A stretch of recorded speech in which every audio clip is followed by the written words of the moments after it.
Okay. Another film commentary. Film.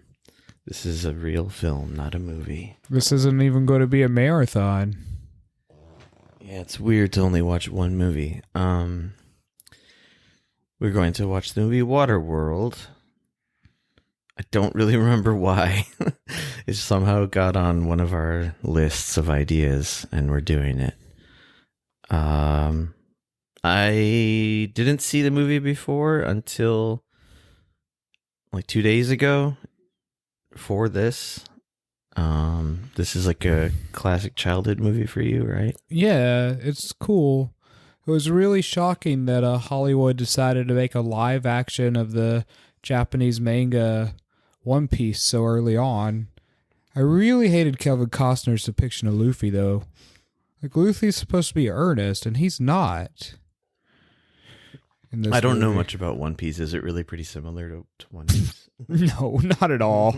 They're about as different as you could be. Well, I know there's a boat involved in One Piece. Yeah, One Piece is about pirates. One Piece is art. This is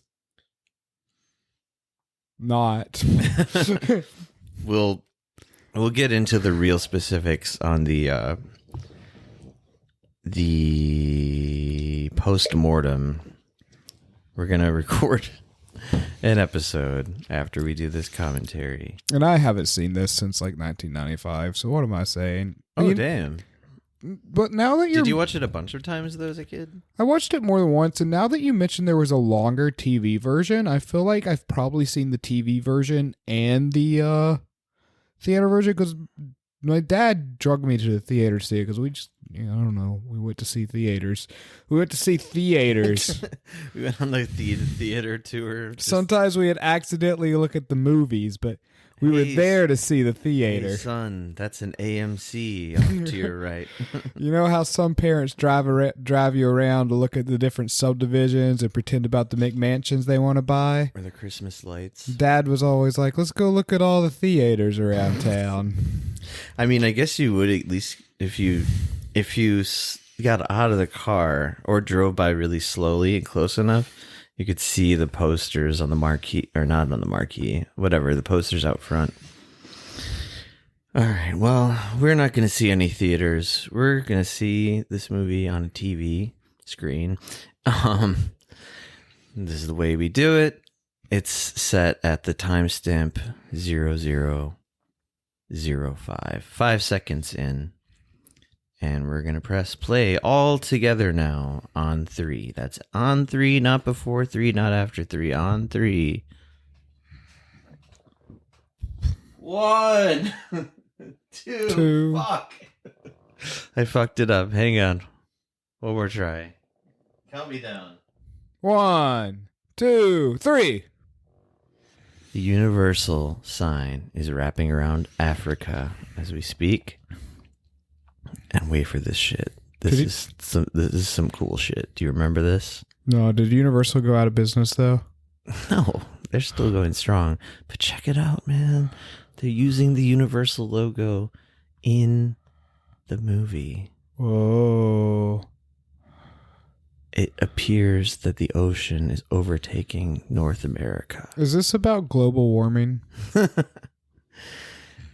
don't know where you'd get such a crazy idea. Like, this is too quiet, isn't it?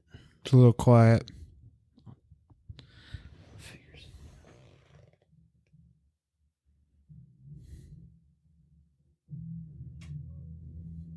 It's better now, right? Yeah. Maybe even too loud. See, this opening track's awesome though. Yeah, this music's alright. This is like the music I play during lovemaking. That opening voiceover was at one point James Earl Jones, and they replaced him with that guy, with like, I'm the movie guy. Like, what a fucking weird thing to do. James Earl Jones's voice is so perfect for voiceovers. I mean, first shot of the movie, besides the big shot of the ocean, is Kevin Costner taking a piss. You see his pants that were really made out of fish skin. Is something I learned yesterday while researching this movie. This was like one of the only things I did know about the movie before seeing it, was that people recycled their urine into water. But I was a little disappointed to see that, like, this only comes up in the beginning, I think. Unless I missed something. I think it only comes up in the beginning. I thought there was going to be more piss drinking. So this was like the movie that wanted to be directed by George Miller, but it wasn't. Yeah, there's definitely, like, very intentional, Mad Max on the water. That's what one of the writers was going for. It would have been really cool. I bet this movie would be a lot better had George Miller directed it. For sure. The guy who directed this has, like, nothing good on his resume from what I remember. I'd have to take a look again, but...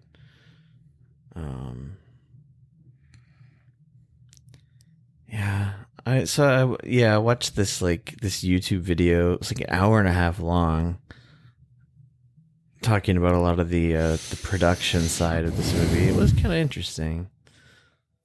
It had very like a troubled production, giant budget though, right? Oh yeah, that's okay. So the big thing about this movie was that at the time it was made, it was the most expensive movie ever made, and the Avatar of its day. But Avatar's thing was that it made the most money. Oh, I thought it was really expensive too. It probably was. Anyway, I don't know about that, but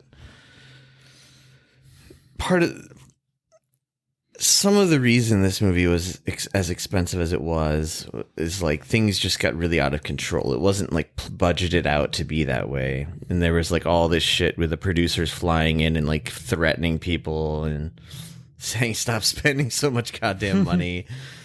And the way they shot it, like they shot it all on the actual open sea for the most part, which takes like, it's just incredibly hard to do.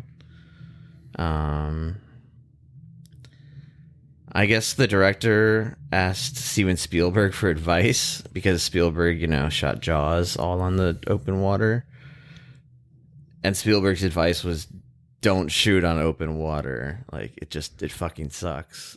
Yeah. Seems like good advice, actually. But also, like, the only other way they would get those expansive, like, endless ocean shots is with, like, CG. And, I don't know, CG... I mean, we watched Jurassic Park, and the CG was pretty good in that. I'm going to go ahead and spoil the movie, though. Actually, I just need to ask. He has gills, right? Yeah. It comes up pretty soon from this. Now, hang on, wait. What's that in his mouth? It's a bowl. Really, like, when I was watching this the first time, because this whole sequence, he's keeping this thing in his mouth, and I don't know why. Is it an inhaler? Oh, it's a whistle. No. I think right before he put it in his mouth, he tried to light it. It looked some kind of lighter. So maybe it's important. A cigarette? Well, it looks like he's trying, like, something he would smoke, but no, I'm saying he's trying to, like, flick it to have a flame. I think. I don't know.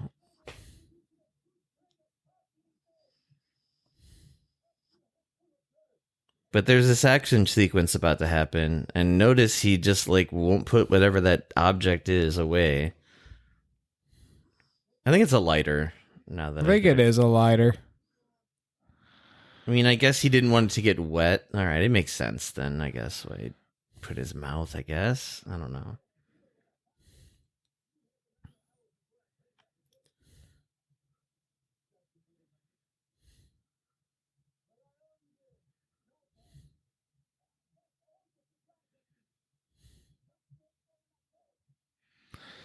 An atoll. What's an atoll? An atoll is like basically like the little town like on the ocean, like the trading post where a lot of people are. It seems like some people live there at those things. And there's another thing about the behind the scenes of the movie, the atoll, which we'll see in a bit. They built the whole thing. Like they built this giant village on the water, which was like incredibly expensive and like. Do people still live there? Does the village still exist? Kevin Costner's boat still exists, and it's raced in competitive like boat races. What? Yeah, they commissioned an actual like boat company to build his boat. They built two of them for him actually. One that worked really well, like a real boat, and then one that was more just sort of for shots and props. And the way that they did all this shit, all this fucking what do you call it? I can't think of the word. Rigging stuff? No, but like god damn it, I'm tired. Like Pee-wee's Big Adventure, the beginning, or like Doc Brown has one. What do you call that? Fucking A.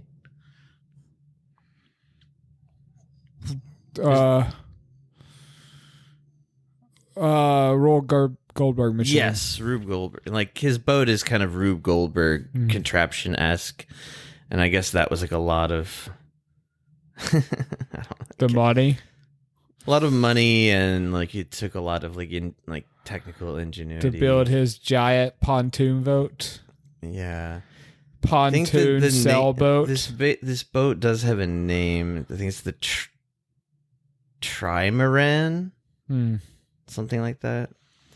Of course it is. See, he looks like he's smoking a cigar with that thing in his mouth, but he's just dreaming of having a cigar. But in Waterworld, there's no tobacco, I assume. What are you talking about? The bad guy's whole like religion is based around smoking. Oh, I forgot that. The smokers. They're called the smokers. Where do they get tobacco from? I don't know, but they have booze too. That makes it doesn't make any sense why they would have regular machine-made cigarettes and like Jack Daniels, but they do. Well, that's interesting.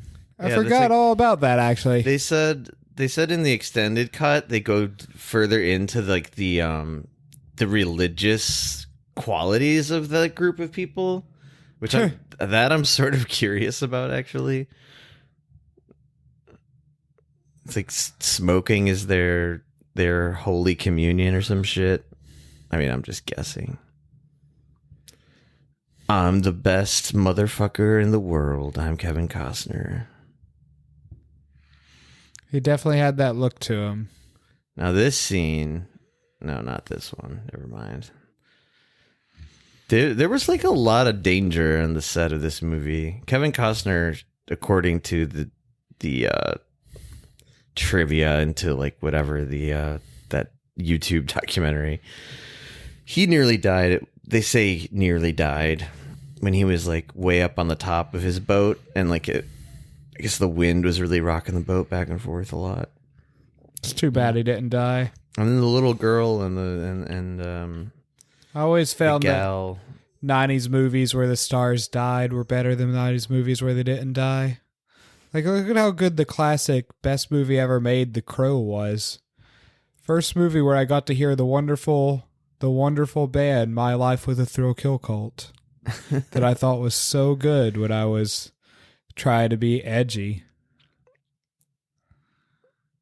I would have said like 10 other band names before that one if I thought about that soundtrack. Never saw The Crow all the way through. Oh, that's shocking to me. I actually tried to watch it a few years ago because of that, and I was like just on a stupid 90s movies kick. Dude, I love The Crow. I think it looked so cool to me as a kid, and it was again like forbidden. This is It's another one of those movies, though, that I literally haven't seen in 20 years, if not longer.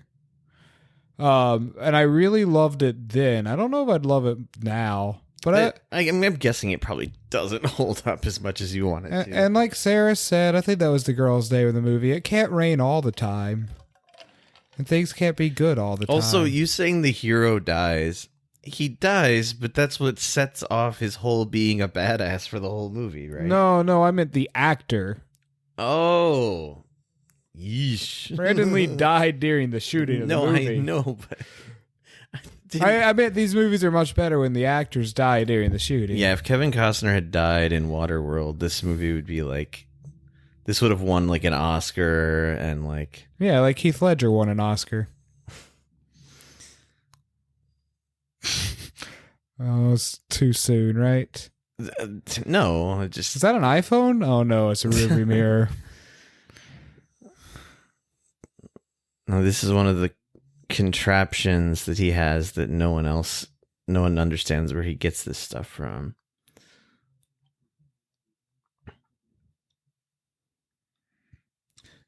I was mentally thinking of this guy in my head as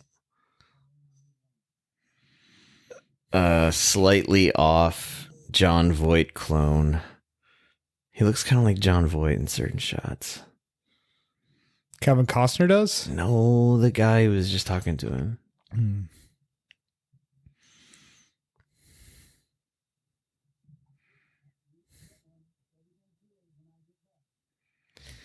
Okay, one detail about the production of this is actually I'll wait a second. This part's pretty funny. Dirt. Now, why is dirt valuable in this society? I'm asking really. To grow plants, man. Oh, okay. That makes perfect sense. I don't know why I couldn't figure it out. To grow plants on your boat. It showed that he had his like little lime tree. Yeah. I just didn't know why this guy was like eating it, like tasting it like it was cocaine. I thought for a second it was just like, oh, because it's so rare. It's like how gold and diamonds are expensive, just based on their pure hydro. I remember, hydro's great weed. Chits. Money is called chits. Onlookers murmuring.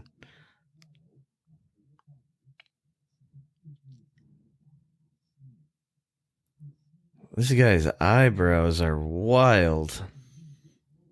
Those aren't real, right? I don't know.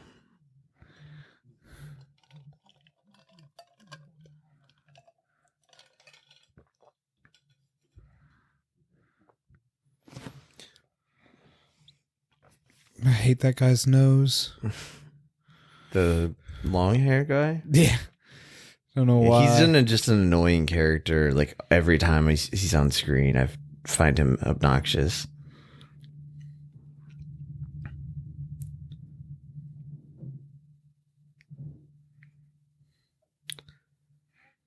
Is everyone's clothes in this movie made out of fish scales? They look like it. I don't know if they're really made. I don't know. They just said that Costner's outfit was made out of real fish. I wonder if skin. Kevin Costner keeps that outfit. Puts it on occasionally.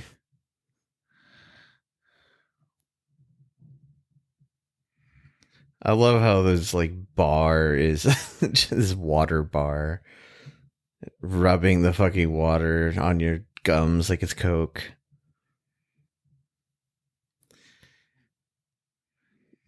Gene Triplehorn, ooh la la.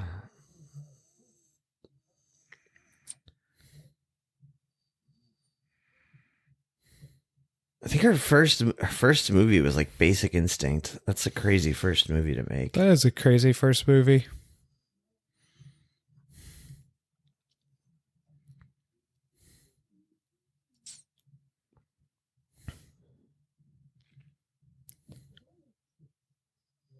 I guess Anna Paquin was supposed to be the little kid, but she like was too busy. Who was? Anna Paquin? Anna Paquin. She's like name's familiar. She's in the X-Men movies, like the old ones, as Rogue. Okay. But she won, I think she won like a big Academy Award or was nominated when she was like 8 years old or something. Had no clue. Yeah, she was like a child actor, genius or some shit back in these days.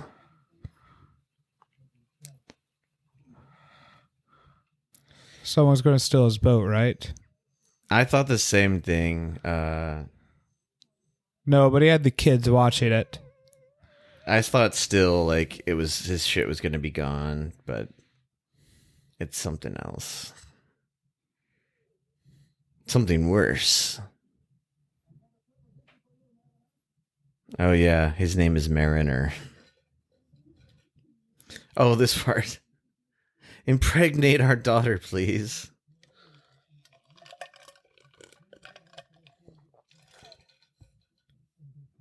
Wait, what does that even mean? It means there's too much inbreeding. Oh, inbreeding. I thought it was like a weird racist self-hating thing. No, I think it just means that everyone's been fucking on this boat island for too long. Okay. Give us a fresh seed.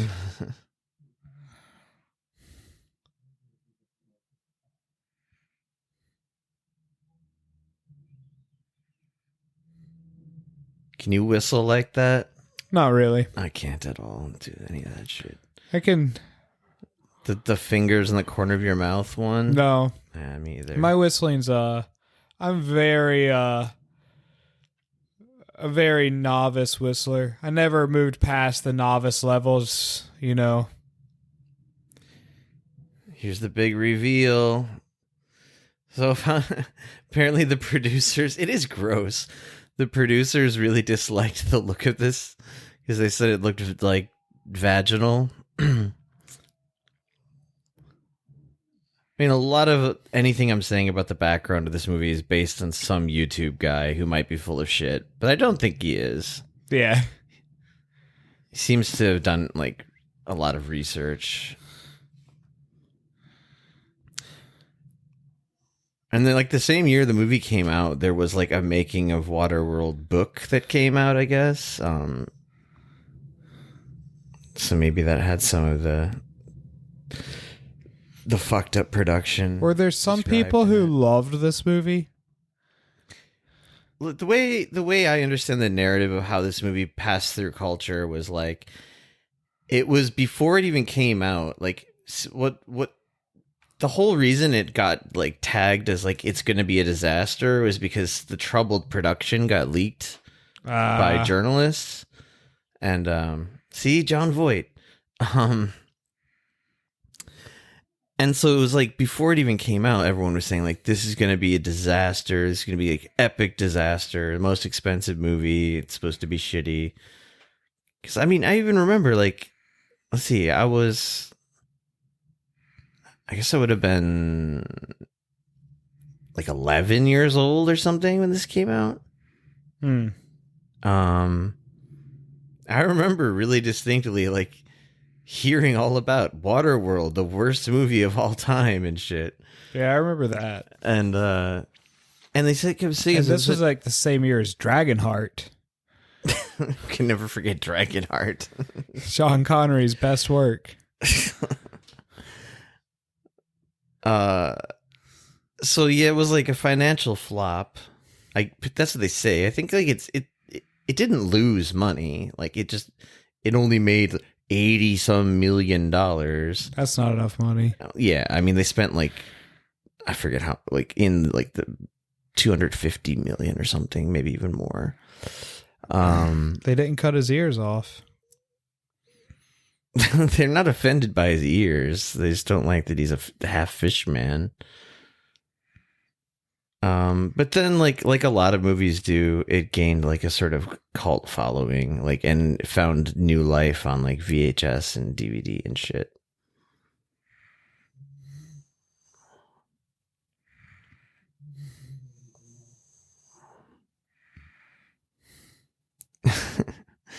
Another really dumb trivia fact is Enola is alone backwards. Damn.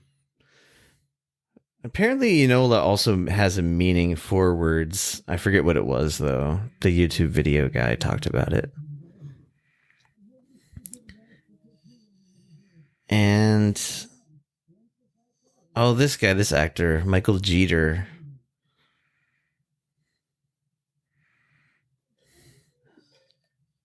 Think of that guy as being in what's that movie called? We've talked about it before. Wesley Snipes skydiving movie.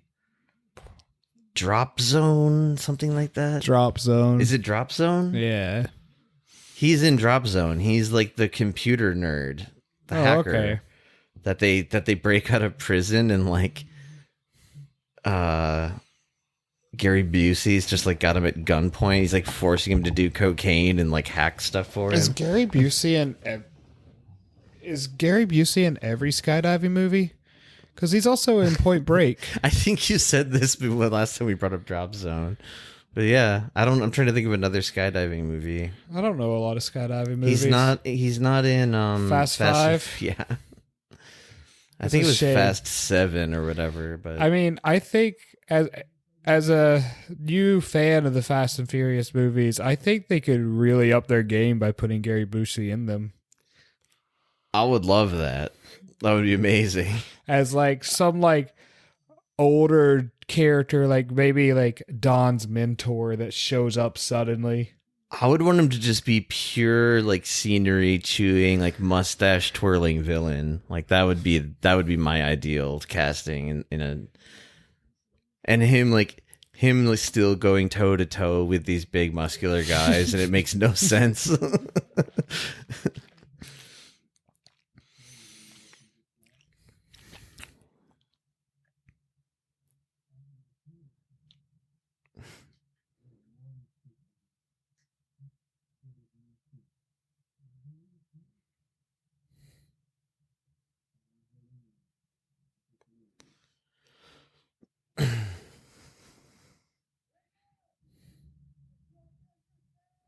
Is he supposed to be like Russian?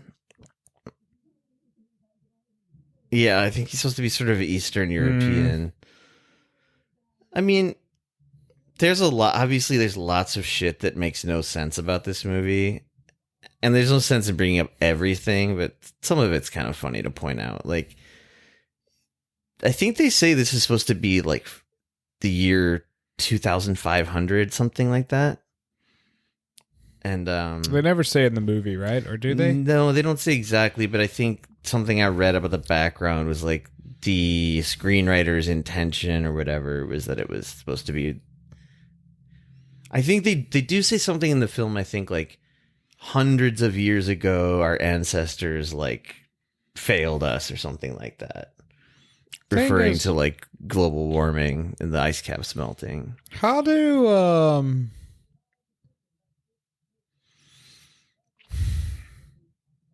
Wave Riders, what are they fucking called? Wave Rider was the N64 game. Jet skis.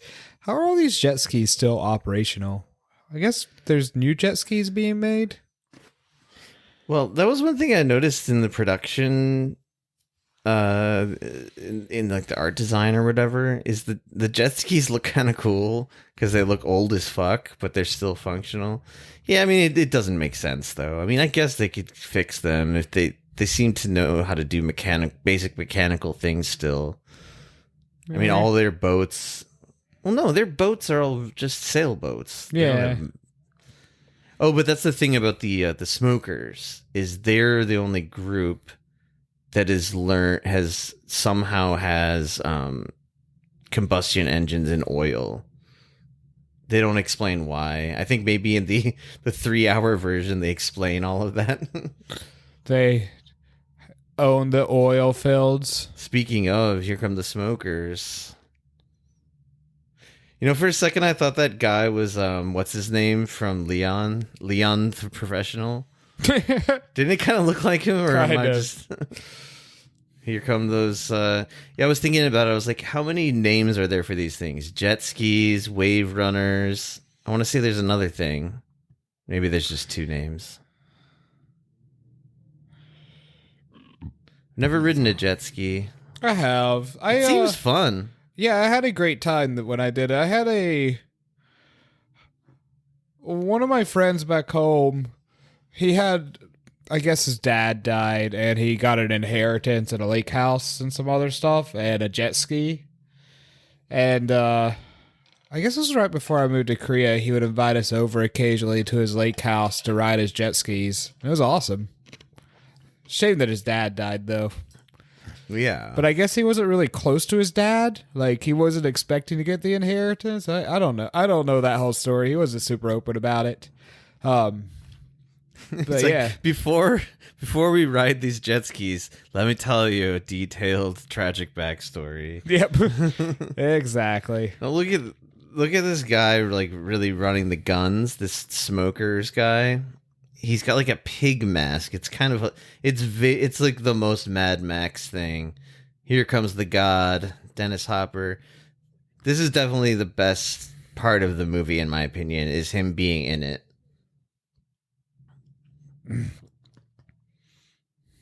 He's like the only he's like the only actor with like kind of charisma. Like, I find Kevin Costner, there's the pig man. The more I keep thinking about Kevin Costner, which I never had really much in my life until deciding we were going to do this, talk about this movie. He's always been kind of this very bland actor to me. It's not like he's bad. Like, he can act, but I would never be like, he's such an amazing actor. Like, he seems a little full of shit in a way to me. I don't know. I think I know what you mean. Especially like the whole, like, after Dances with Wolves and all of that attention he got, I think, I mean, maybe he's cool now that he's old and not, he's, you know, fat and old now, I guess. I saw him in some movie with Woody Harrelson where they played like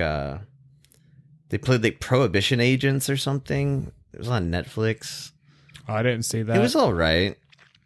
I haven't really thought about Kevin Costner in so long. He's very forgetful. That's what I think I'm trying to get He's at. in that baseball movie, right? He's in a couple baseball movies. He really likes baseball, apparently. But yeah, Field of Dreams, which I never saw, never appealed to me. If you build it, they'll come, Joshua. I do know of that line. If you film it, you should watch it. And then Bull, what is it? Bull Durham? I never saw that one either. I haven't even heard of that one. That's like the more like that's. I think it's like a raunchy baseball movie with I have Tim not Robbins. heard of that. It's like late 80s, I think. What is this chaos? It's chaos, man. There's fucking these. I gotta like when I was watching this the first time, I was kind of just like the action scenes were just kind of I was numb to them. But now on the second time, I'm appreciating more of the all the stunt work that's going into it, I guess. Practical effects are cool, man. Yeah, this is all practical effects, including this. I mean, This balloon, whatever you want to call it. even though all this is ridiculous, practical effects are cool. I'm kind of missing all this practical effects stuff. Oh yeah, for sure. I mean, now this movie's PG-13, so they're not using squibs. There's no real intense violence, but they're definitely not using fucking CGI like muzzle flares. That's like all real blanks and shit, at least. That scene we just saw where they dove that jet ski under the water for a second, that was pretty cool. Yeah. Yeah, this is pretty chaotic.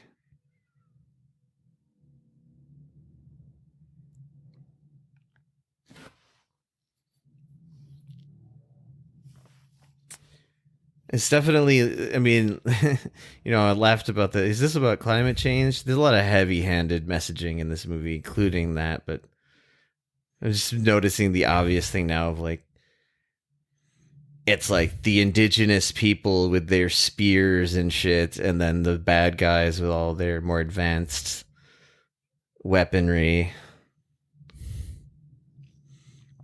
Oh, this guy made an airplane? Yeah, he made this like escape balloon. He's like a mad scientist. He like spends like the rest of the movie in this balloon, I think. Can't get down.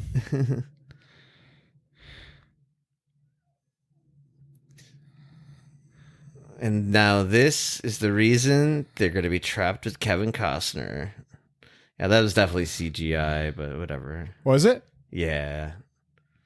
They use a little CGI in the movie, but not very much at all. I guess I didn't. I guess I knew they were using CGI in movies. Stuff where they're like hanging from like a really high place. Like, yeah, that's definitely that balloon CGI. CGI. Yeah.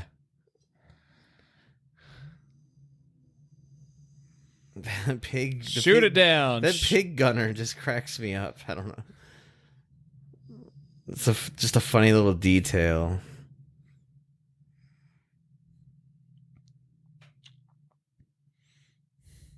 So if you can breathe underwater with your gills, do you still drown?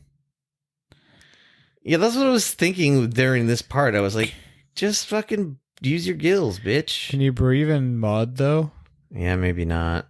I guess it is pure. It is fairly thick mud there. It's good for your skin though. Mud baths. Like, I was gonna say, I feel like the air quality is probably good in this world. Well, actually, when you think about it, though, there's no trees. It's true. There would be like no oxygen left on this planet. Well, is it like the bulk of oxygen from the ocean, like the moss and algae of the ocean? Yeah, but it's like, I mean, okay, maybe there's some explanation, but like, Seaweed. my understanding is like if suddenly you snapped your fingers and all the trees in the world just vanished, like we wouldn't be able to breathe for much longer. I mean, it would be bad. Because there is a cycle where there are these like I forget what they're called. There's a name for it. I watched a whole nature documentary about this that was really cool, about the lungs of the earth. And but it's a cycle that goes around the whole globe, of like from the rainforests, then it hits the certain patches of ocean. Oh, the water cycle. The water cycle. It's a little different than that. It's not just like rain falling down and evaporating back up into the sky. The air cycle. Yeah, I guess I don't know what. I mean, No one plundered his boat. He's gonna, at some point, complain at this little girl for drawing it on his paper. I do remember that. He's a real dick about his paper. That made a hole.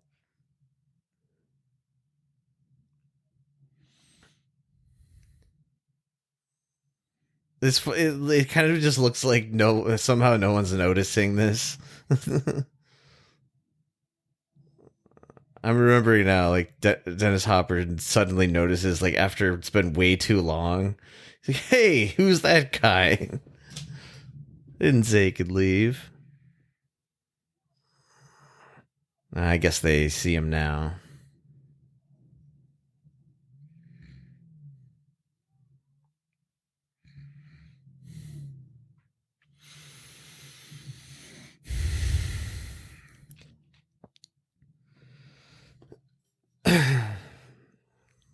This is starting to feel like a rather extended action sequence. That's what I was just thinking. I was like, God damn. Never stops. I was just thinking, though. The thing about it, though, it's all that kind of like, do you know how much fucking time and money we spent on this? Like, we're going to drag it out, you know? Yeah. I was just thinking of how, like, this movie would have been a lot better had they just done, like, one really long action sequence, but it had all been, like, one take. All of this is one take on the water. Impossible. Completely impossible. Oh, I know.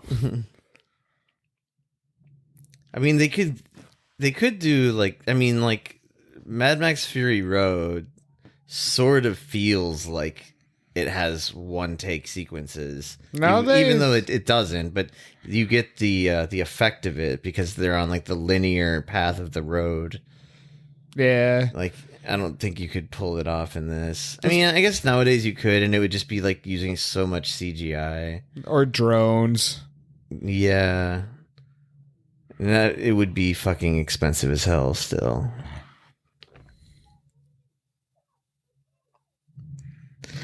You know the thing that Kevin Costner keeps like that thing that he's just like rotating. Mm-hmm.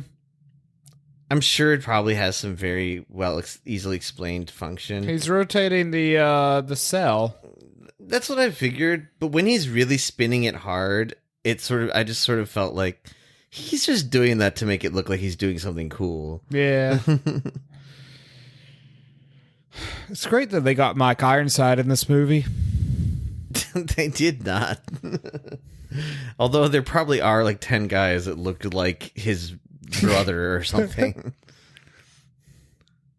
I think a lot of the extras are like stuntmen in this movie. I'll just throw it out here. This movie has nothing on Turbo Kid.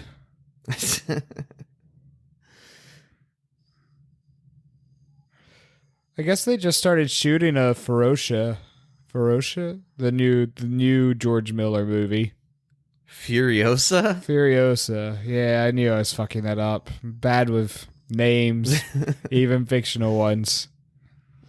That's cool. I'm psyched for that, of course. A lot of people were worried that he was gonna fucking die before he made it. I wish I had that fucking amazing jacket he's wearing. Hopper? Yeah, with like 1,000 medals on it. I'd wear that shit everywhere. That's such a sign of like a post-apocalyptic lunatic cult leader. Like, put all of the fucking badges and awards on my shirt. I would show up to teach my classes in that jacket. Constant Marlboro red burning in your hand. I dream of what it would be like if I could teach and smoke at the same time. I don't even smoke anymore, but I have a feeling if I had been allowed to teach and smoke at the same time. For a second, that guy just looked like Alex Jones. Sorry, I had to say it. It did. Oh, and that guy behind him looked like the Q shaman. Oh man, in that Q documentary, like towards like I think in the second to last or last episode, they get closer and closer to the storming of the Capitol. And it shows like before the storming of the Capitol, there's some like meeting of Q people, and the fucking Q shaman was there in the same getup, but it was like a month before. Oh, really? So it means he was like wearing that same outfit for like a while. Like maybe he just put it on. I imagine he wore it for like the conventions. But yeah. And I think one of them looked almost like a town hall though, and it showed him like grab the mic and he was like, I've in my own way faced censorship as well, but like he couldn't specify because it probably is like nothing. I don't know. It was just kind of weird to see him like outside of that outside of the Capitol thing.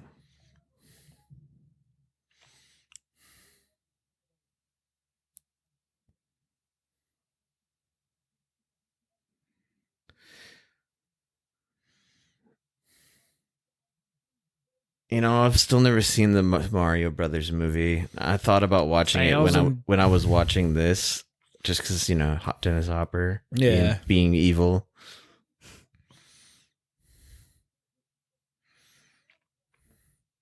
Another movie I have not seen since I was a kid. I mean, it's older than this movie, right? Yeah, me. I don't know if it is or not. I want to say it is. It'll probably only be like a year or two, though. When did the first X-Men movie come out? 96, 98? 98. Had to be 98. Yeah, that seems about right. Time is weird. I don't know why I asked that. Just got curious all of a sudden. Oh, gotta keep an eye out. How does that not get infected? Good question. Whenever I watch movies like this, I'm just always amazed that more people aren't just living with terrible infections. I mean, they would be.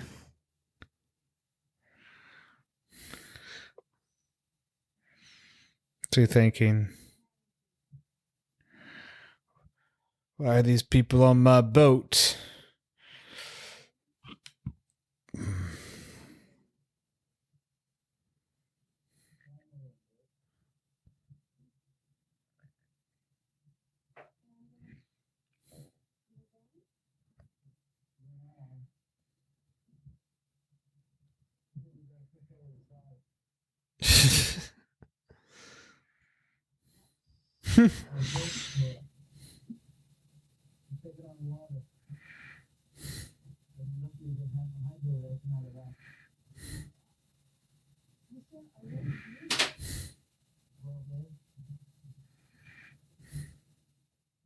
He's just like chugging that water too. What the fuck? Just rubbing it in. What an asshole.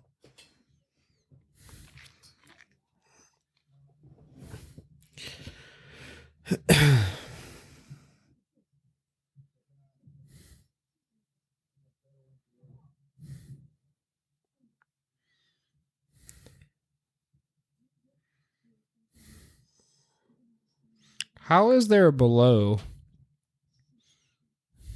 That's a good point. It's probably pretty tight quarters. Oh no, they show it. It's Do they? Yeah, you see it eventually. Of course you do. There would be so many like this. Oh man, I'm going to sound like one of these fucking people that bitches about cancel culture or whatever. But like, it's just a fact. If this movie came out now, there would be like Twitter arguments and think pieces written about the sexual politics of Waterworld.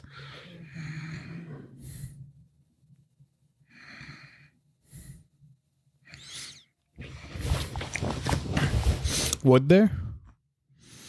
Yeah, there would be. I think so.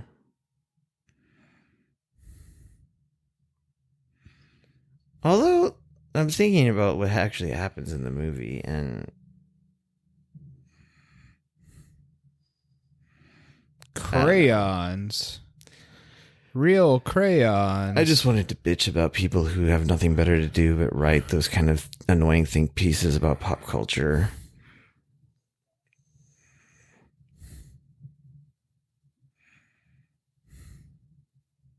Fun fact. Jean Triplehorn chose her own body double for the nude scene and said that she couldn't stop giggling when people came in to try out for the scene.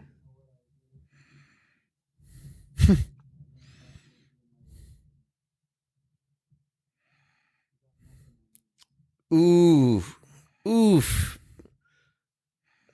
That's a real power move. Oh, actually, so yeah, maybe I'll be one of these people writing a think piece here for a second, because the YouTube behind the scenes thing, whatever, Costner was going through like a really shitty divorce during this movie, I guess. Oh. And like some of this character's attitude towards like romance or whatever is very dismissive. Like we just saw, he was like, she's like nude, ready to fuck him, like in a transactional way, and he's like, "You got nothing I need." It's like a real alpha move. And then this, "You got nothing I need. Eat sail, bitch." What the fuck? Yeah, there's definitely like... She did point a gun at him, man. Or a harpoon. Yeah. On the sea, it's either, I don't know, fight or be fought. This is where he almost died, supposedly. And he's like tied to the mast. It's a kind of a cool shot, actually, though. It was worth Kevin Costner nearly dying, or so they say. I think that's got to be exaggerated. Even if he fell off there, he wouldn't necessarily die. That patchwork cell is cool. Yeah, I do like that detail. Where do they get these cigarettes? We gotta watch the 3-hour cut right after this to find out. See, this shit's just funny. Oh man! So, guess who punched up the script for this? Like later. Who? Joss Whedon. I was about to say Joss Whedon.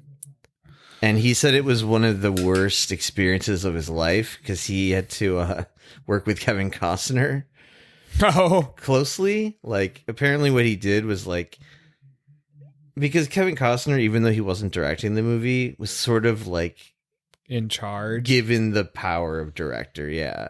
And that's why, because he was the star, he was the name attached. well, I'm surprised he didn't just direct it anyway. But like, I guess him and the real director, his name is also Kevin Reynolds or something.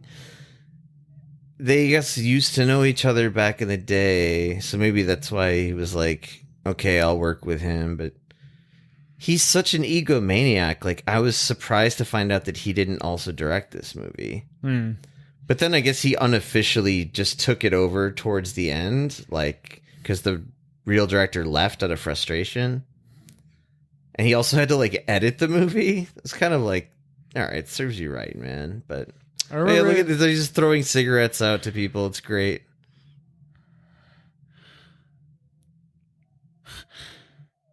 Work in progress. Oh, so Joss Whedon's thing, though, was he had to, like, he didn't have very much freedom in what he wrote. He just had to, like, take Costner's ideas and translate them. And he said Costner was just, like, impossible to talk to and work with. I mean, Whedon can write good dialogue sometimes. Yeah, maybe. I don't know. Like, what he's known for, I just find very annoying, though. All that, like, quippy shit. Yeah. I've been watching his new TV show. What's that? It's called The Nevers. He's fucking canceled, too, also, though. Kind of. Yeah, half canceled, maybe. He's canceled for apparently overworking one of his actresses. I don't know. No, he is, like, sexual creepiness at the very least, I think, too. No, he got canceled for Charisma Carpenter. She was in Angel. She's also in Buffy, but they did the Angel spinoff show. When she was pregnant, she was still like, I mean, she was always part of the cast, but they were filming the season and she was pregnant. And the big cancellation thing right now, and I don't know. I guess he didn't care that she was pregnant and he expected her to still come and like film episodes. I guess I'm just confusing with something else. Like, I thought I heard something like a while ago about him being a creep. Oh, no. I mean, there's recent stuff. The only thing I heard about was just like the recent stuff that like Charisma Carpenter was like really upset about, or was suddenly out about how like he overworked her when she was pregnant. I haven't heard anything like beyond just like the creepiness of every white guy about him like sexually assaulting somebody or anything along those Not lines. assault. I heard that he was just like, it doesn't matter. I mean, it matters, but doesn't matter to what we're talking about. Yeah. When I found out in the behind the scenes that every day they had to repaint that tattoo on her back and reapply fake suntan. Did you just think, why didn't they give her a real tattoo? No, I thought... I knew that tan was fake, goddammit. There was something bothering me about her the whole time.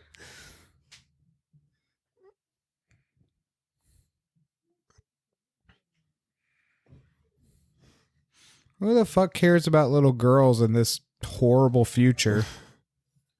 Well, she is supposed to be like the chosen one to send them to dry land. I imagine that's a great way to keep your kid alive, is you just start a rumor that your kid's the chosen one. Woman's pretty smart. They're not even supposed to be related, though. Oh. I don't think. I think it's more, it's like, I don't know, actually, no. I just assumed that was her mom. Yeah, it seems like something you would assume, but then, like,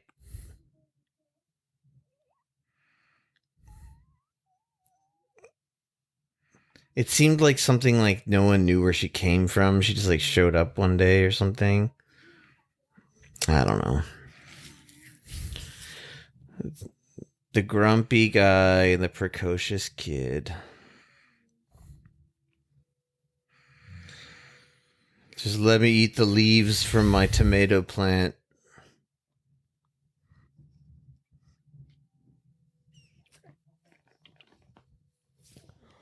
What's this little girl doing now? Jesus.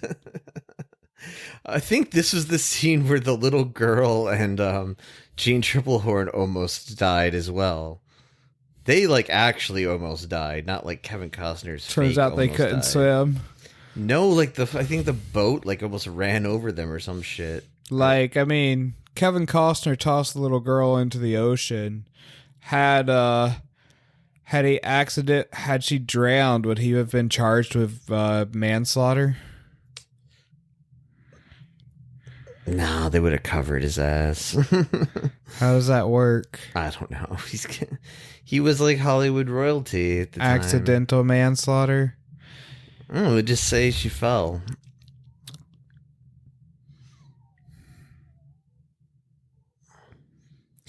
This the boat, this trimaran or whatever it's called.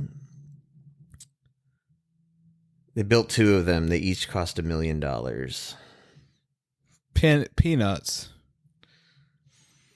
$1,019,94. Peanuts. I think they said that the atoll thing, it's something like 300 welders had to work on it because they built it in big chunks and then where the fuck did they get a working airplane? The smokers have ways, man. Oh, there's a big star who wasn't a big star yet coming up here. Recognize him? Is that Leo? No. Who's that? Jack Black. Oh, that is Jack Black. I thought it was the first time, but I didn't look close enough, and I was like, no, probably not. I mean, I thought it was Leonardo DiCaprio for a second, but then I realized Leonardo DiCaprio is already a star at this point. Huge star. He's not huge at this point, is he? Pretty big. I mean, he is Academy Award nominee. This is pre-Titanic, though, right? Yeah, but What's Eating Gilbert Grape? He got an Academy Award for going, quote unquote, I'm quoting someone, full retard. That's a movie I've never seen. Me either. It doesn't. I've seen bits and pieces of it. I don't know what the plot. He's never won an Oscar, right? No, he did. We've talked about this. I felt like he never won an Oscar. I thought that was his thing. He did because he never did for so long. He won a fake Oscar. He won for Revenant. That's a fake Oscar. That movie wasn't even good. Yeah, no. It's what they call a lifetime achievement Oscar. That's not a real Oscar. Poor bastard. Definite CG effects going on there, but not too bad for the mid-90s, I guess.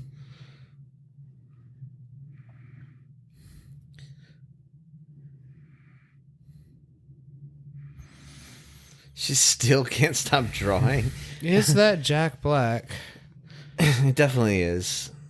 The YouTube guy said so. That's how I know it's true. Yeah. I can hear his voice. Yeah, now that I hear his voice, it's like, yeah, that's him. Does he sing in this movie? I feel like anytime Jack Black's in a movie, he has to sing something. This was before even like the Tenacious D show, man. This was probably. That's why I kind of doubted myself when I thought it was him, because I was like, I know he's had like cameos in other movies, but I didn't think they went back this far into the 90s. And this is literally his only scene.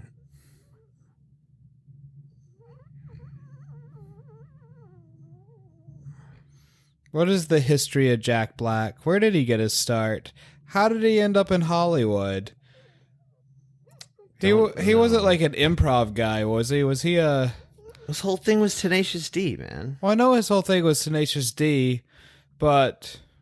I mean, I think he wanted to be an actor too. I'm not really sure. No, he wasn't an improv guy, I'm pretty sure. He didn't do like... Well, there was no UCB back then. No, he wasn't an improv guy. He wasn't a Saturday Night Live person. No. I think he just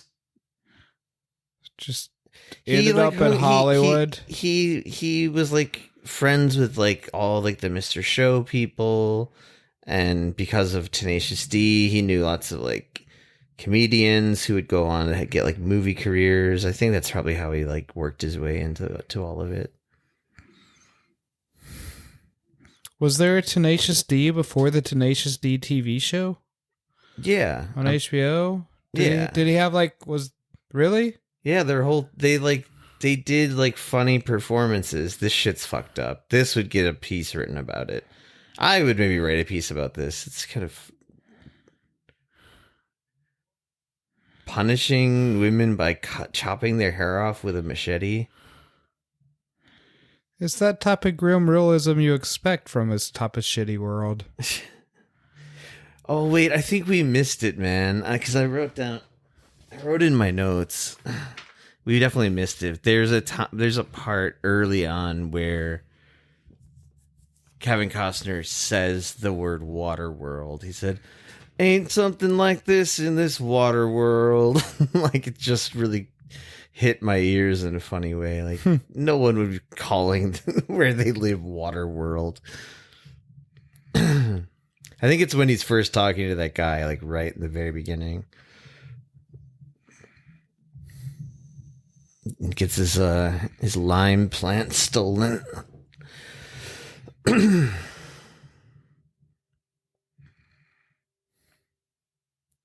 And like her hair just got chopped off like some point. Okay, just went ahead and did it. Look at all the booze. 500 years of no civilization, and they still got got booze from the year 2000. That calendar's actually held up really, really well. If it's 500 years old, I feel like the calendar's held up very, very well. Yeah, that's a good point. I like small detail on the wardrobe. I like is Dennis Hopper's eye patch is just like goggles that are I noticed that ripped up on his head. Like, it's just cooler than like having an actual like piratey eye patch, you know. I guess it's more this really does seem like one of those movies that could have been really fucking good. Definitely, yeah. And things went just slightly different. I think the main problem is Kevin Costner, really. He had too much fucking ego at this point. The other thing is this actor is fucking twitchy and weird as hell in this scene. It's actually, what else is he in? I feel like I've seen him before. I looked him up. His name is Kim Coates. He's like kind of a known like character actor, but I don't know what I know him from exactly either. Yeah, I feel like I've seen him in movies. We definitely have. I know I have. I just don't know what it is. And he's like he's like a fucking leprechaun doing a leprechaun impression. Actually, I say that now, but then I'm going to find out he's really Irish or something. I think his accent sounds kind of funny, though. I think Irish people sound funny, too, to be honest, man. British people in general sound funny to me. What I kept thinking when I saw this the first time was like, this guy really committed to this role, and like this is like the only scene he's in. But like, look at his hair and shit. Like, it looks like he purposely did that, like, to himself. I bet he got paid really well to do this one scene, though. He's just like maybe one of those actors that's like, I'm gonna go all in, even if it's just for a small bit part. Yeah. It's a speaking role. You get paid a lot for speaking roles, right?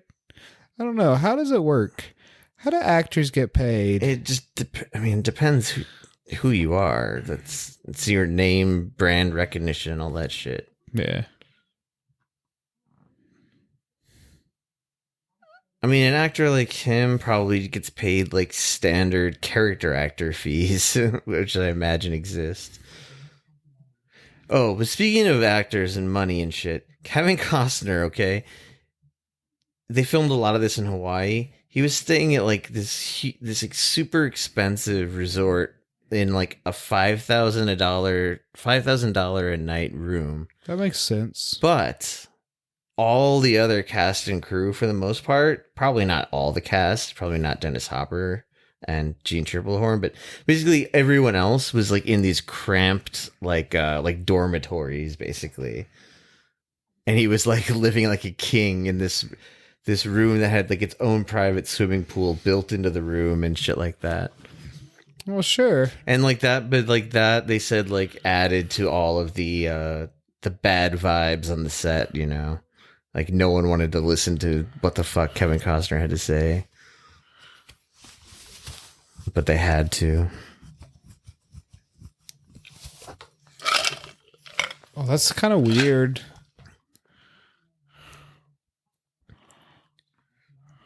I mean, Kevin Costner wasn't like inviting his castmates over to party with him. He probably doesn't party, does he? Kevin Costner seems like, that's, again, like, he seems like a blank page to me. Like, I don't think he has friends. Like, I don't know. Maybe I'm projecting too much, but I'm sure he does. well, in like some of the old interviews with him that I saw yesterday, he's just kind of boring. Like, he just always says like, listen, man, all I know about is movies. Like, all I care about is making my movies, and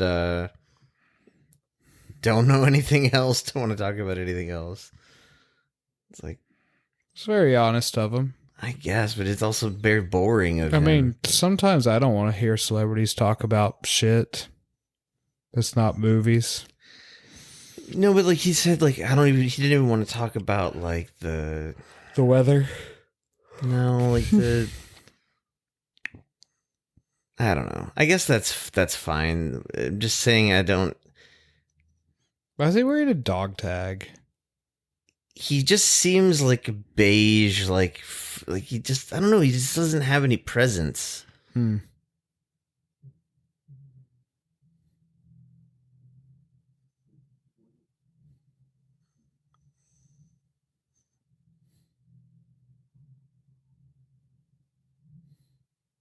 See, this guy's really like going way into this character, like more than like above and beyond. Like, I imagine the script didn't call for all of this kind of manic behavior exactly.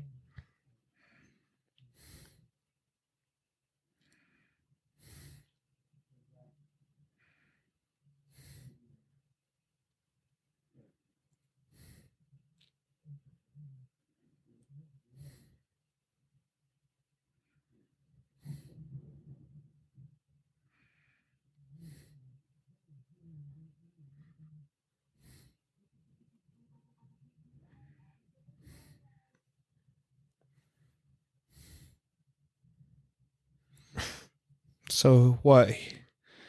He was going to buy her? I mean, yeah, he wanted to buy the girl too. He wanted to buy them both, and he said no.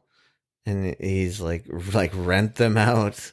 And he first very pervily said he only wanted the girl, who looks like she could be like, what, 12 at most.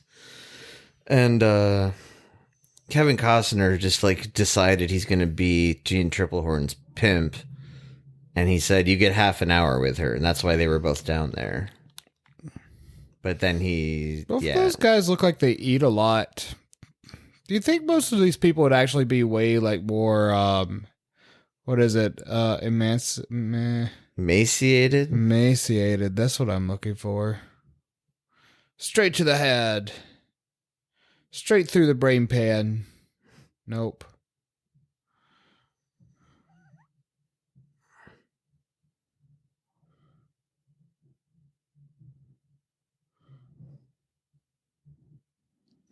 It's a very PG-13 wound. It just looked like a streak of red paint down his back.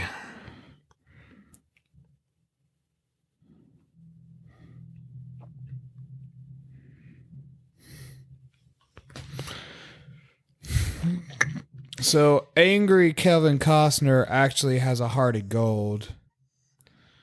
He's just the gruff,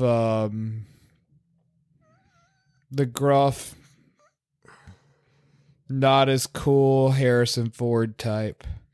That's exactly who Kevin. That's perfect. Not cool Harrison Ford. Not cool Clint Eastwood. Not saying that Clint Eastwood. No, Clint Eastwood was cool, even though I disagree with everything in his politics. I mean, he has presence. Yeah. Like there's I mean, Clint Eastwood's cool. something very bland and milquetoast about Kevin Costner. I can't, and it doesn't really make sense because he's like a celebrated actor, but like I've always felt that in a way. Like I don't get why he's a movie star.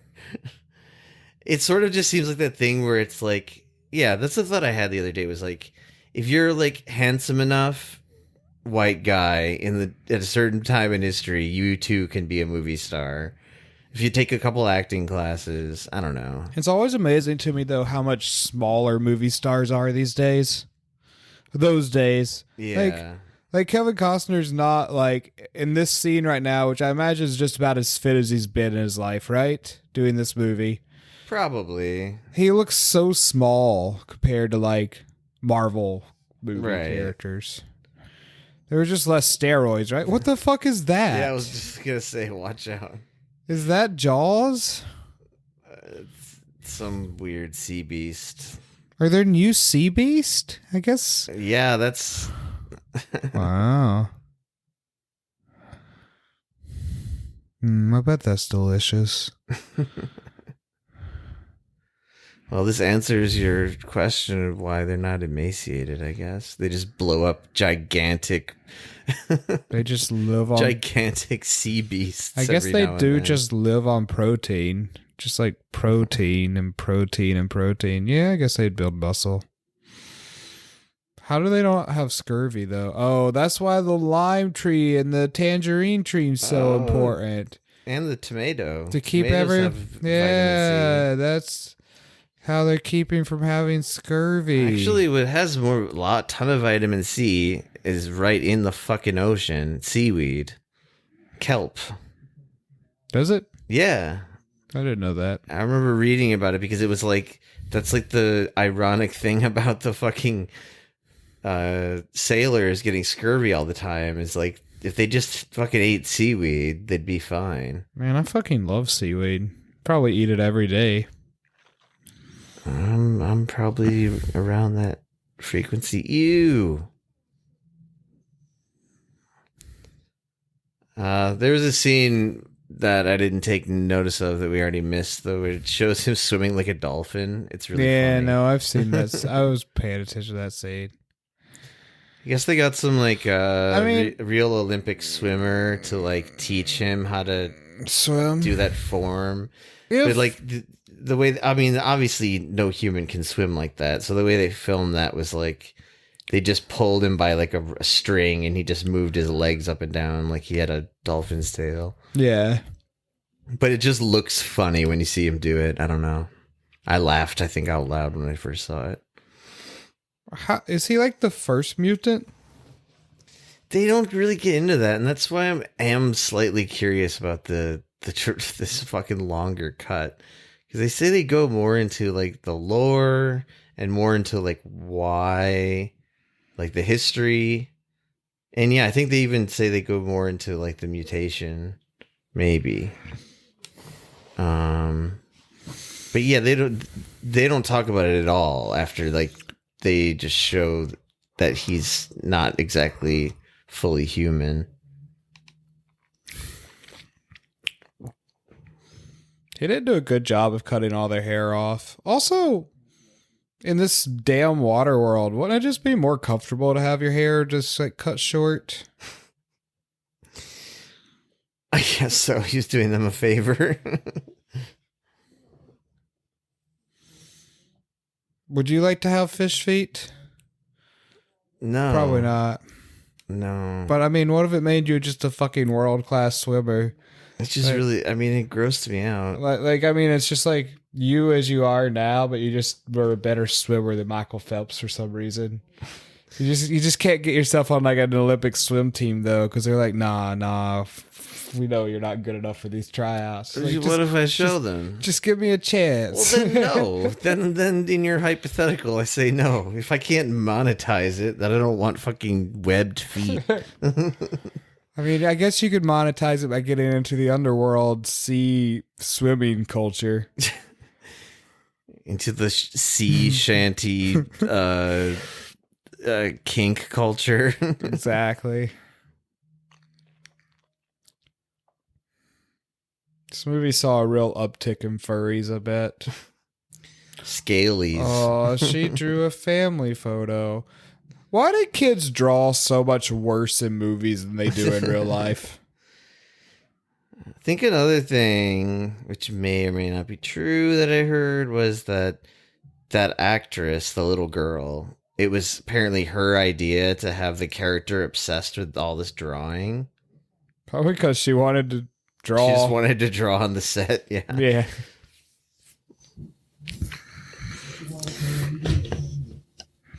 This is one of those turns that, like, maybe it makes more sense in the extended cut, but, like, all of a sudden he's, like, substitute, like, dad figure for this girl. So they went through a traumatic experience together, and now they're... I mean, the traumatic experience was him realizing he didn't want to sell them. And now he doesn't have to act like such a hard ass anymore now that he realizes he wants to keep them around. I guess that's true. I'm still not sure if she's supposed to be the mom of this girl or not. Is he supposed to be the dad of the girl? No.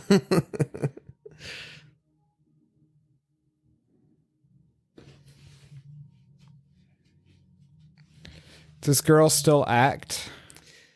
She looks familiar, but I have a feeling probably not, but I really don't know. I didn't look it up. Did she end up doing a lot of water-related drugs at some point? No idea.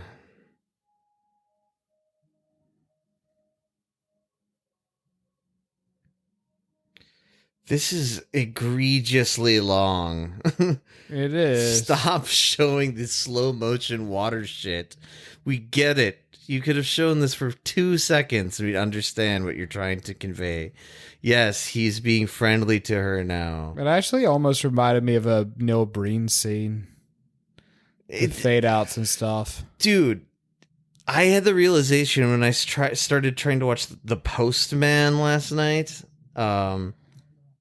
Kevin Costner is what Neil Breen would be if he had a huge budget. Think about it. Savior of the world in all of his movies. He has to write, direct, star in everything. It's fucking Neil Breen. Yeah. And there was something in The Postman that was just like a Neil Breen movie. Like there's a lion for some reason in the beginning of The Postman. Does Kevin Costner write and direct most of his movies? Not most, but like it was the start. Like Dances with Wolves, yes, he did. I didn't know that. Yeah, he did all of it. That was the whole big thing about him with that movie. It was like, wow, what a genius. I feel like I've never seen that movie. I haven't watched the whole thing. This part is fucking weird as hell. Brad Pitt's in Dances with Wolves, right? No, I don't think so. Dude, look at this shit. Are you sure? This is way more fucked up than I would expect from this movie. They're puppeteering corpses. That's just great. And it's to mess with them. Oh, wait, no. They're just trying to trick them. But it's still fucked up.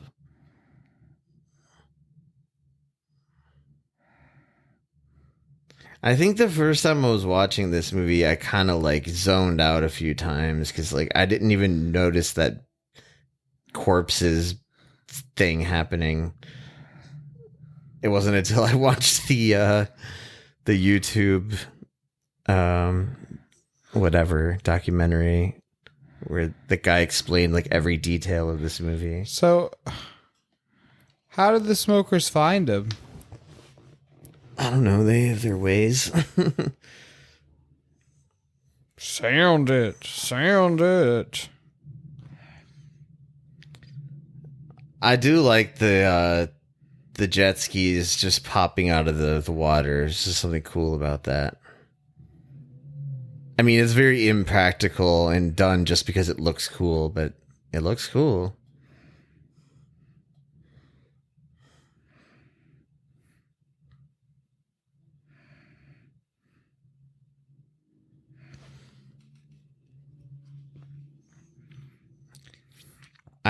What a weird world.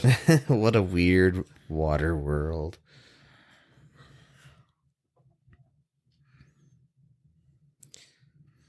This movie really lacks like things that make me want to care about. I bet this was a trailer shot. I'm sure it was. Where Kevin Costner does this right here. I just had an image in my mind of Kevin Costner watching himself do that over and over again, loving it.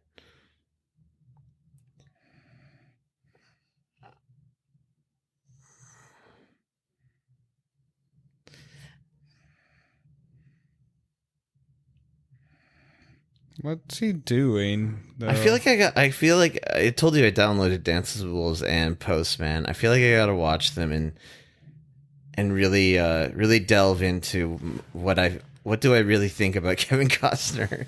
I gotta sort out my feelings on this. It's kind of confusing to me. I feel like you have to watch Field of Dreams then.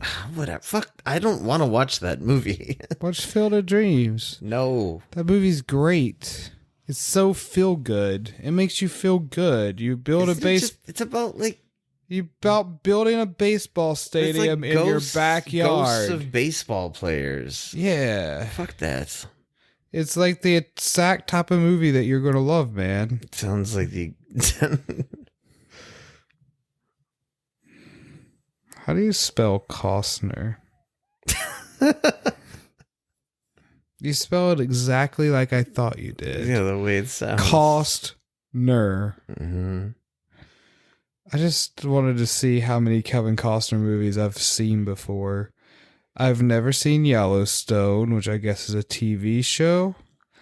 I've never seen The Bodyguard, but I know what it is. Yeah, I never saw that one either. I saw his Robin Hood movie. Oh God, I heard that movie's like painfully boring. Not great. Oh, he's in The Untouchables. I like that movie. Yeah, that was the movie that put him on the map. The Untouchables is good. Yeah, it is. I always assumed Field of Dreams. But De Niro is way cooler to watch in that movie than Costner. Well, De Niro's just way cooler to watch. That's what yeah. I'm just saying, like, it could have been someone else in Untouchables and it wouldn't change anything. You know what I mean? Like, I feel like you could swap Kevin Costner out with some other... He seems like generic white guy. I don't know how else to put it.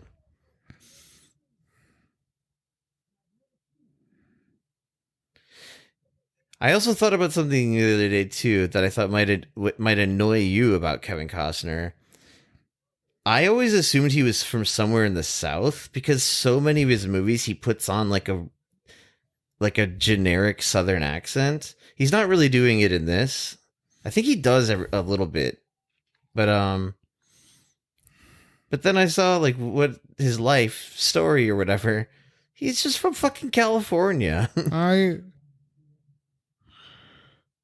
doesn't surprise me. I think I knew that. But like in The Postman, he's got like kind of a Southern drawl. He does it in other movies. I don't know. It like seems like his like go-to affectation or something. Never got around to watching his movie Swing Vote. I don't remember if I watched the whole thing. I think I watched chunks of it. It was pretty bad.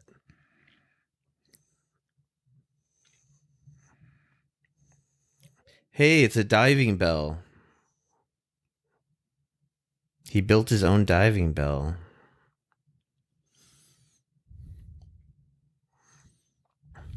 So he did. He's not using it, though. She's in it. Oh. I keep calling her Jean Triplehorn, but I don't even know what her character's name is. Maybe they never say. She's the bartender. Did he build it or did he find it? It looks like something he rigged together. I don't know. This is another part where they use CGI, which is kind of obvious once you see it. What? Well, diving bells make me feel sad about everything. Yeah.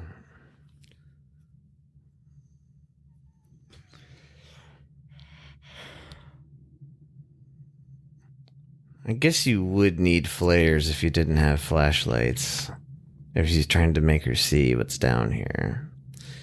Is that a... Oh, it's a city. Yeah, they showed how they did this shot. And obviously that looks very CGI. But they actually built... Is it CGI or blue screen? Because I assumed they would do this as blue screen. It's blue screen, but I guess that's what I meant by CGI. Maybe that's not the right way to phrase it. Because they did build this set, not to scale, obviously. But yeah. They built a miniature version of it. And then just filmed it. And then had them do this swimming around shit in front of a blue screen. And then superimposed it. That makes sense.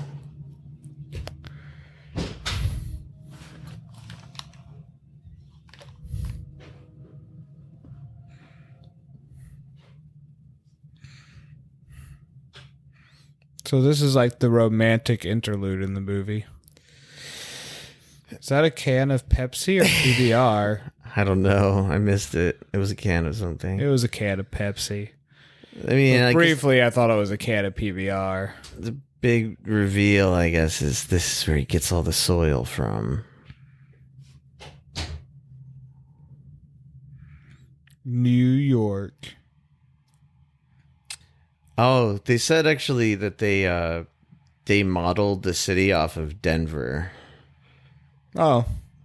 So I guess they're supposed to be above Denver, but then spoiler alert, where they go to find dry land is supposed to be Mount Everest. That would take a very long time. I mean, they didn't say that it's supposed to be Denver in the movie, but that's the city they modeled the buildings off of, I guess. That would take a long time. Yeah, a very long time. And I'm pretty sure in the movie they're not sailing for years or whatever it would take. I mean, maybe just characters age slower. Probably wouldn't take years, would it? To sail from where Denver is to where Mount Everest is on these fucking sailboats? I think they're faster than you give them credit for, sailboats. I don't know, man. That's a really far... It's literally the other side of the world. I mean, Christopher Columbus made a long trip. It was not as long as that.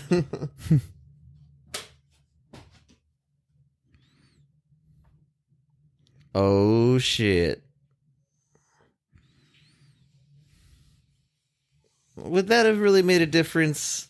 Annoying man. They could have had Kevin Sorbo in this movie. Ugh. Now that's an actor. Do you have a problem with Kevin Sorbo, America's greatest actor? Yeah, he's horrible. He's not even American, is he? Isn't he? I don't know. Why is he horrible? I thought he was actually a nice guy. I know very little about him. Dude, he does all those fucking Christian movies. He's a fucking far right lunatic. Oh, is he? Yeah. I thought you were joking because you knew that. No, he sucks in real life, man. He does all these really bad... I just kind of assumed he was a nice B movie actor. I don't know why. Well, you just didn't know, but I mean, I think the only thing he's been famous for since he was Hercules... That's the only thing I know him for. Is being in these, shitty, sub-Lifetime quality, direct to video Christian movies, like God's Not Dead, where he plays like an atheist professor, and it's like all, I don't know. But he was in that movie. He's like the main guy in that movie. No clue. I've never even seen that movie, but I know that he's in Those movies make so much money. Yeah. They're apparently some of like the biggest money makers in all of like, I guess, Hollywood. But I've also seen like stuff on Twitter from him that's just really like. You follow him on Twitter? No, people just, I see it wherever from the internet. How do I miss all this shit? It's not crazy that you missed it. I'm just telling you, he's a real bad mega type. Had no clue. I guess I should have known. Not really. I mean, how would you know? I mean, I don't know. Some Hollywood people are, most aren't, but. So her tattoo. It's supposed to be a map, right? Yeah, there's she was born with it. There's kanji symbols. Yeah, I saw that. That mean their coordinates, if you like translate it right or something. So yeah, it's just like numbers, I guess. And then anyway, there's the coordinates of Mount Everest is on the tattoo. And also, like, the image is, like, once you know it's supposed to be Mount Everest, it makes so much sense. Because, like, the symbol is just, like, a big mountain peak and then an arrow pointing towards it. Ew, gills. That just reminded me of that really weird Luckily, he scene has two boats. Gross. The really weird scene in Hook. Oh, I thought you were going to talk about the scene in The Boys where the girl is like having her way with the Aquaman stand-in's gills. Oh, that one's fucking. I think I had to fast forward that. It was freaking me out too much. It's great. Grossing me out, rather. It was just grossing me out. God, that show's so good. I like it.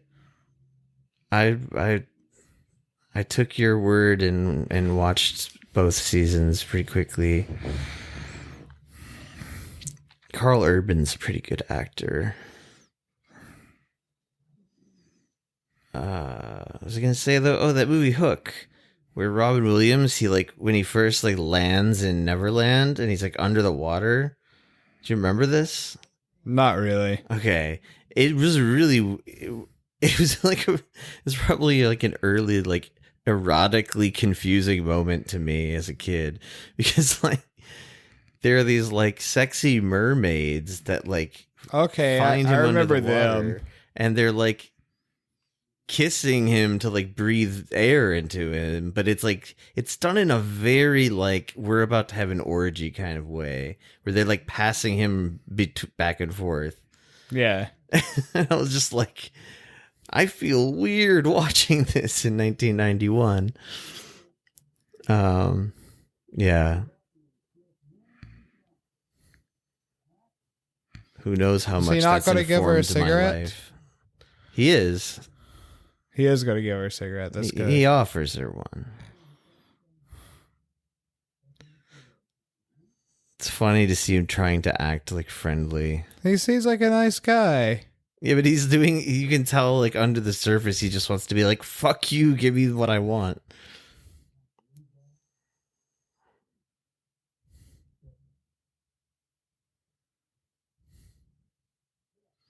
Where the fuck did the tattoo come from? Who gave her the tattoo? Was she born with a tattoo? They talk about it somewhere in the movie where like, I think the Gregor, the guy with the flying thing, he says something about like how that's why I think her mom is not Jean Triplehorn. Because I think there's a thing about like where she came from. Her parents put the tattoo on her so she could help other people to find the place. It was like they were about to die, whatever other village place she was from. And I don't know. I'm like putting this all together based on I can't remember what. Oh, of course it's Mount Everest because it's the tallest peak, so there will be dry land there. Yeah. That's stupid. I mean, and of course, like, scientifically, none of this makes any sense. There's not enough ice to do this to the world, but the concept is cool. God could do this to the world. Yes, and microwave a burrito so hot.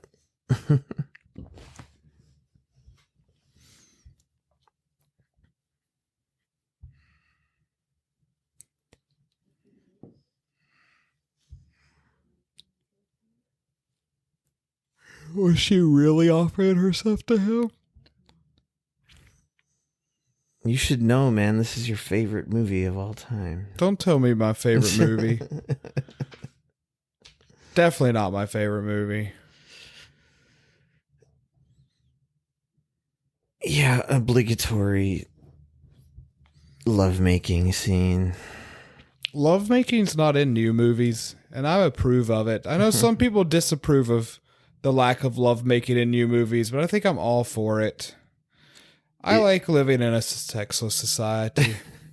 Is that true? There's not enough sex in movies these days? Yeah. Really? It's like hardly Actually, no. I touched. feel like I've heard people say this now. It's but hardly touched on in I don't movies really, anymore. I feel like it's just so. I don't know. I guess it depends on the kind of movies you're watching. I guess like in mainstream Hollywood films, I guess maybe there's less.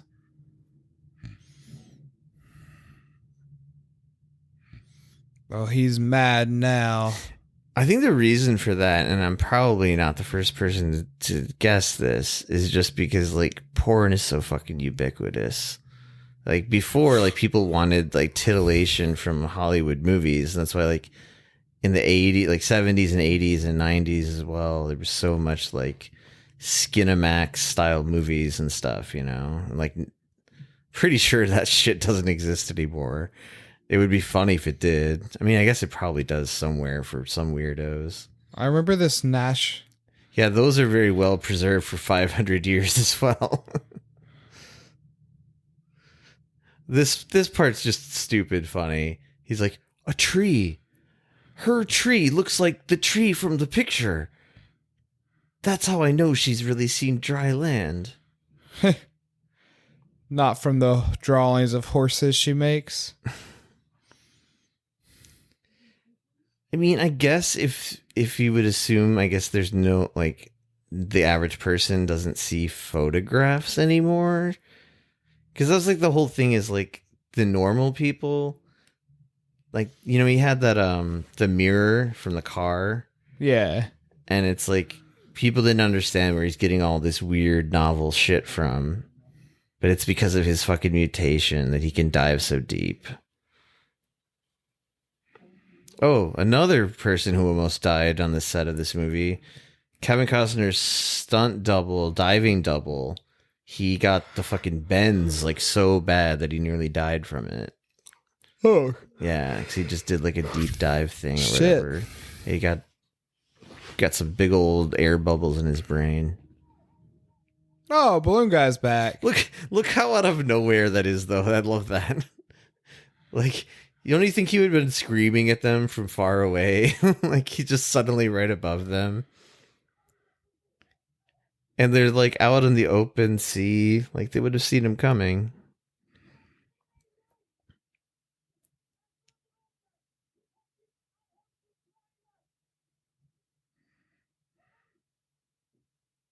Oh, Helen. Right. She's supposed to be named after Helen of Troy. Oh, really? That was in the documentary thing. Very human of you.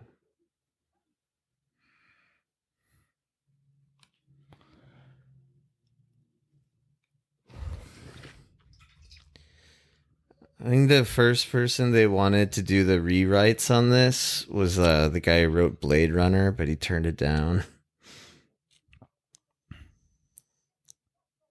I think like there was an original screenwriter who came up with like the basic fundamental ideas, and like a lot of the details he had though kind of sucked. Like he wanted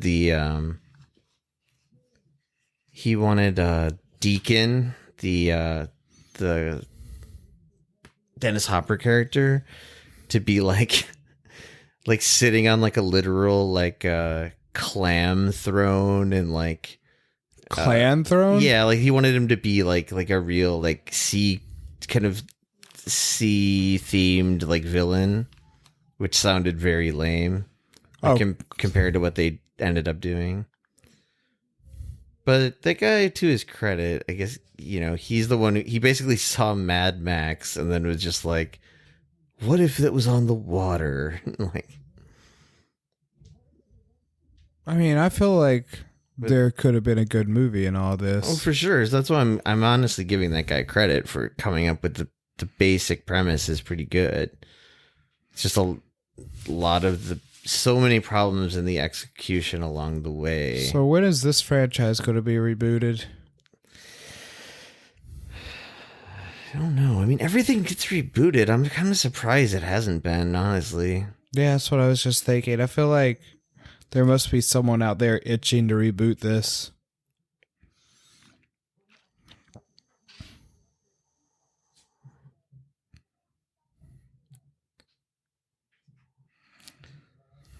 Let's see. Dream casting for a Waterworld remake. Who would make it? Who would act in it? Vin Diesel. God damn it. The Rock. So you just want to put Fast and Furious in a Waterworld. Chris Evans. But they still have cars. Fassbender. Get a pretty big cast here. Matt Damon will play the child.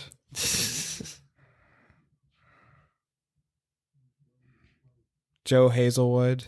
Oh, interesting thing about this and the smokers. Who is Captain Joe Hazelwood? He's a real guy. So the Exxon Valdez, right? Yeah. They base the whole the smokers giant boat is literally a recreation of the Exxon Valdez. And that Joe Hazelwood guy, this is the Exxon Valdez, not the real boat, obviously, but they built a replica, this life-size replica of it. And Joe Hazelwood was the guy who did the oil spill. Oh, okay. I thought that was kind of a funny little fuck you to the oil industry or something, I guess. But yeah, they built this huge thing like out of wood and then made it look like a big rusted out ship. And with convenient footholds. Well, because it's the other thing is these his feet are really tough though. All that webbing. I feel like my feet would hurt doing this. Ships are big. I'll throw that out there. The one time I went on to like a big Navy ship, I was like, God damn, ships are big.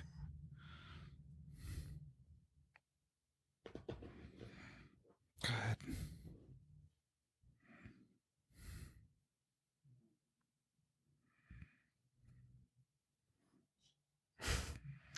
This was reminding me a lot of Tank Girl. No, Mad Max.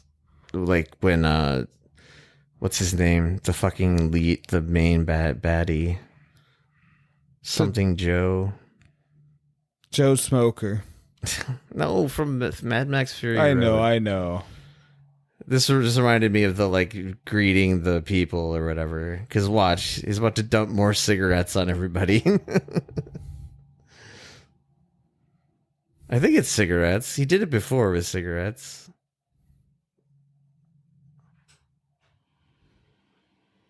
Is it cigarettes?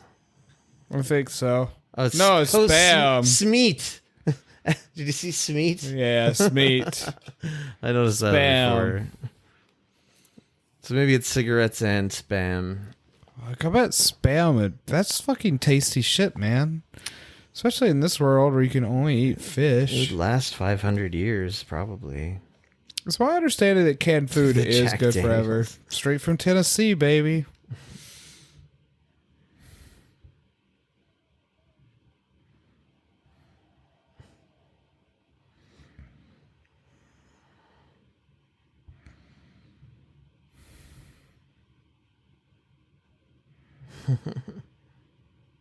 Splintudinous figment of wonder.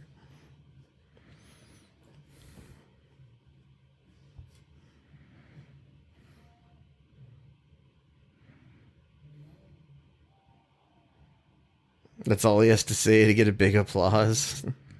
Yeah. Yeah, but all right. They're like, we're sick of your stupid visions. He's like, oh yeah? Well, let me tell you about a vision I had. He just tells them the same thing again. What the hell are people going to do in this world? There's no I Netflix. know, but it's just like how quickly they forgot what they were first saying. Like, all you do is bullshit us and talk about your visions. Hey, calm down. Now, I had a vision about the land. Yeah!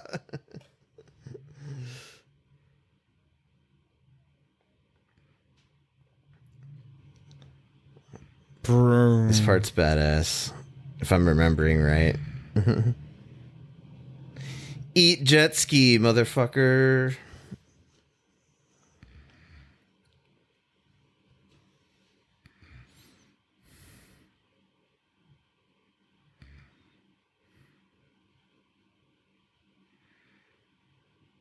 Is he drinking vodka and filling it back with water, or is he just drinking water like it's booze? I can't I tell. think he's drinking water like it's booze.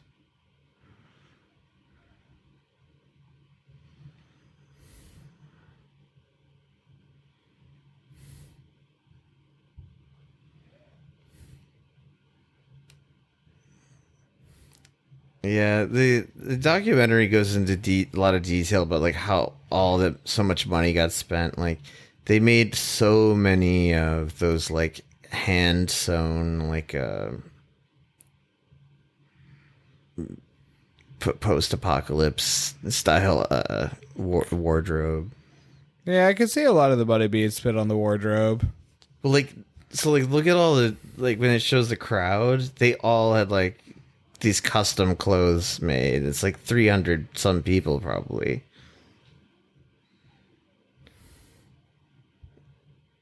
It is very similar to the scene in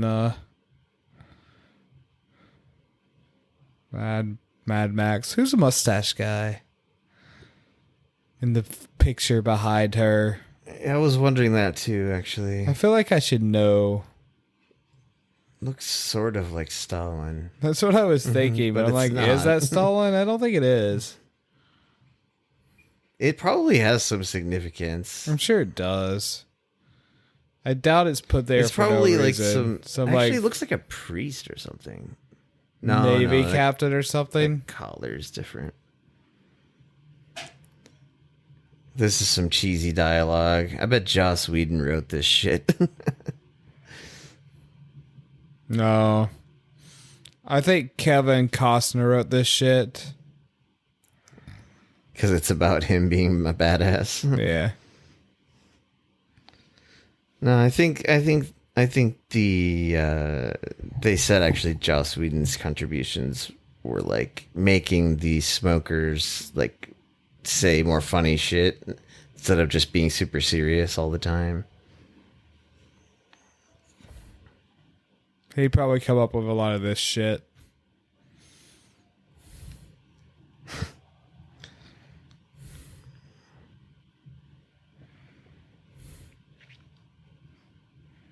I love Dennis Hopper. He's done so many bad movies, but I kind of like him in anything he does.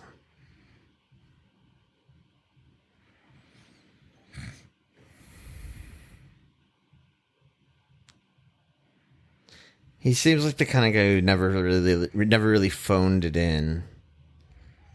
Yeah. Like, even when he knows he's doing these kind of, like, dumb movies.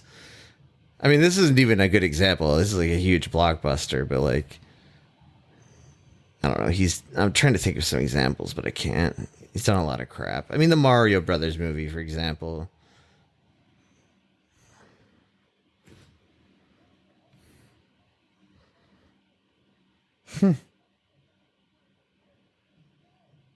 No, man, don't waste that. There really can't be much whiskey left, dude. I think that was Dennis Hopper's nod to his sobriety. He had been sober for a while at this point. Had a big issue with substances until like the 80s. I think I was like my mind was wandering while I was watching the first time, imagining him just doing Frank Booth in this movie and not changing it at all. Just a lot of baby. What is it? Daddy wants to fuck. Baby wants to fuck. Whatever. He could have just done King Koopa the whole movie.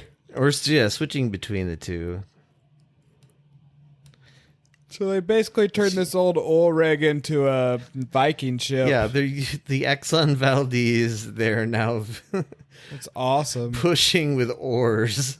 Just look at how huge that is. That's amazing. It is a cool detail that they decided to base it on that ship and like a rusted out version of it. Is that a working oxygen tank? Yeah, that's a weird like detail as well.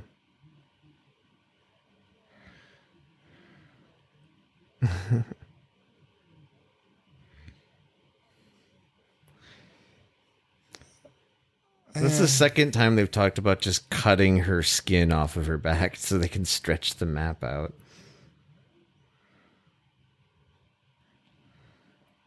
There's my hero, Father Daddy.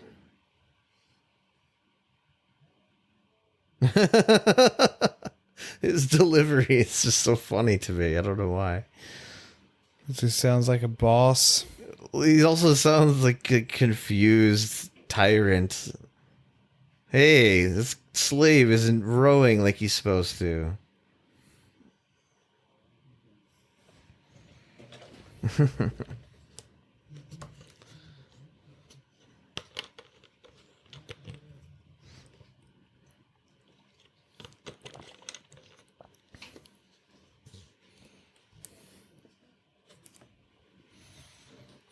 Oh, just notice his eye patch got an upgrade. He's changed eye patches a couple of times. Really? Yeah. I thought he had the one, like the broken, the goggle broken one? goggles. Well, he also had a bandage at one point, or just like a bandana tied over his eye at one point. And he had the glass eye once. For like a second.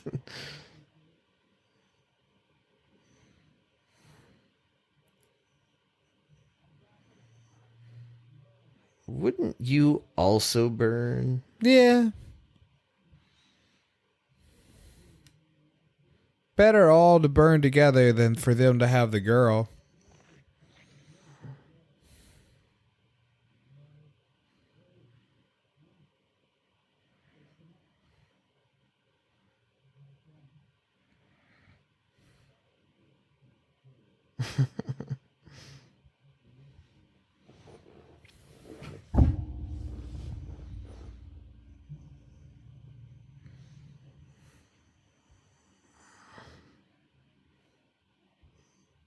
I kind of agree. I find the kid actor to be annoying. Well, kids are annoying, man. No, some kid actors are good. I guess most of them are kind of annoying. Kids are annoying, dude. I mean, I like kids. I think kids are cool, but they're also, well, annoying. It was more of just It's just a flare, right? Yeah, but this is oil. Oh, right. He said, "Oh, thank God." I didn't catch that the first time. He was like happy to be put out of his misery. Oh yeah, he was the guy who just is like stuck down in there all the time.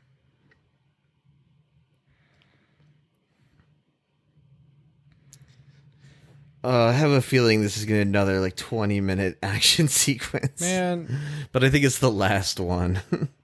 just imagine had they got Arnold Schwarzenegger to play this part. Jesus, that would be funny. It'd be much more entertaining. It'd probably be like the same movie, but Arnold. No, if it was just Arnold's the same, just incredible. Yeah, that would be 10 times better. Because I would just be laughing all the time instead of only laughing when Dennis Hopper's doing stuff.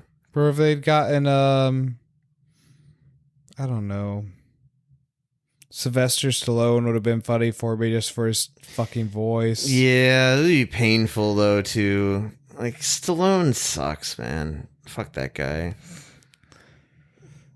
I don't know. It's just something inherently hilarious about Arnold. See, I love the first Rocky movie unabashedly.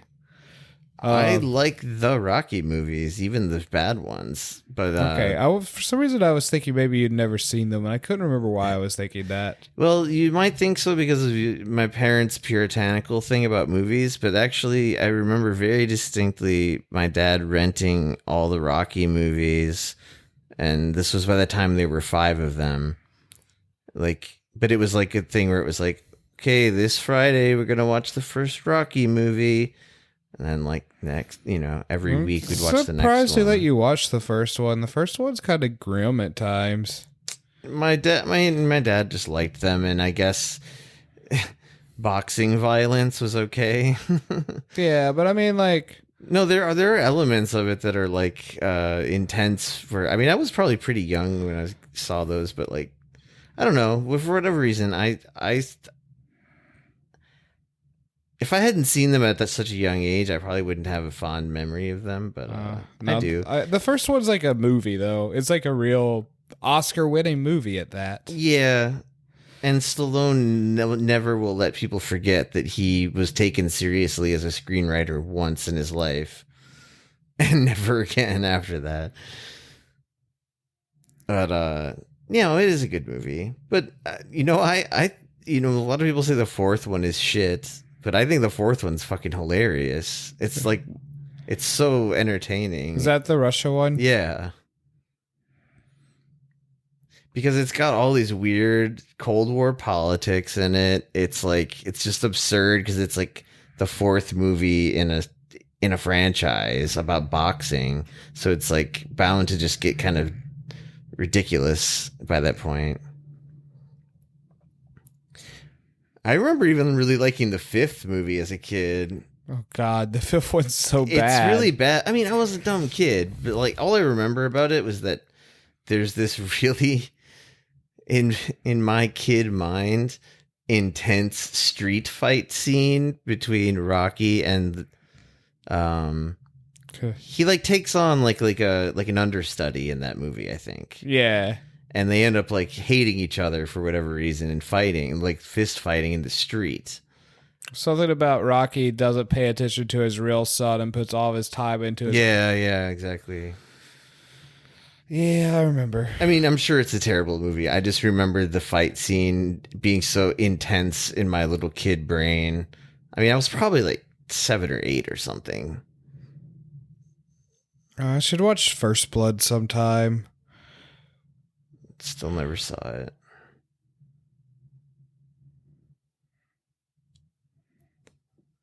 See, they could have had Jean-Claude Van Damme also star in this movie. Oh, God, he fucking sucks. Or Antonio Banderas. Let's see. I want to say... What's wrong with Jean-Claude Van Damme? Is there a man that could do better splits than him? Probably. No, it doesn't mean he's a good actor. I thought you were going to tell me he was also a MAGA chud. He might be. I don't know. I don't get that from him. I think all those action guys are probably on the conservative side. Maybe. They're all rich. But like even Arnold is basically just like a liberal now.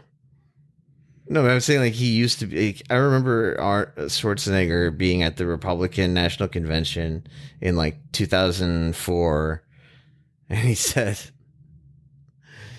he like came out and like gave this dumb speech. He was like, I know the horrors of socialism. I was born in Austria. Like, and then I someone, see where it says Exxon Valdez on it. oh yeah, it does actually say it. But someone fact checked Arnold on that. It was like, there's no socialist regime in Austria at the time, the short time that you actually lived there. But also he started using his movie titles as puns in his speech. Did you see this shit? Yeah, I did. I believe he said, the Democrats only tell you true lies.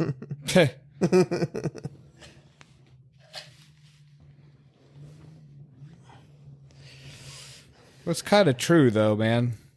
Yeah, think about it, dude. This part's hilarious.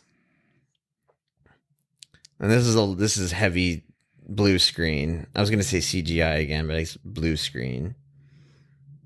This shit.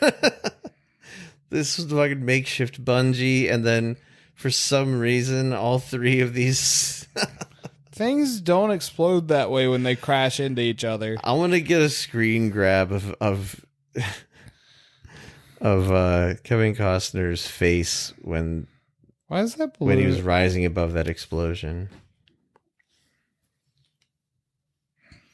But did they find land? South is north.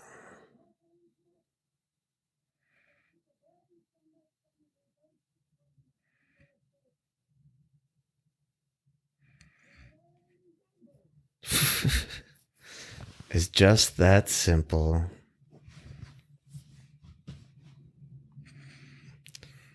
We were near Mount Everest the whole time. Well, they fly there. That's how they get there so fast, man. They fly on a balloon. Look how slow that thing is going. Bye-bye balloon.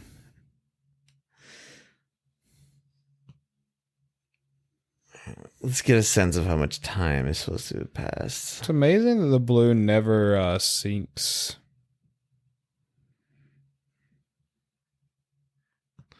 Yeah, I mean, this flying contraption is pure magic. Oh, he's caring.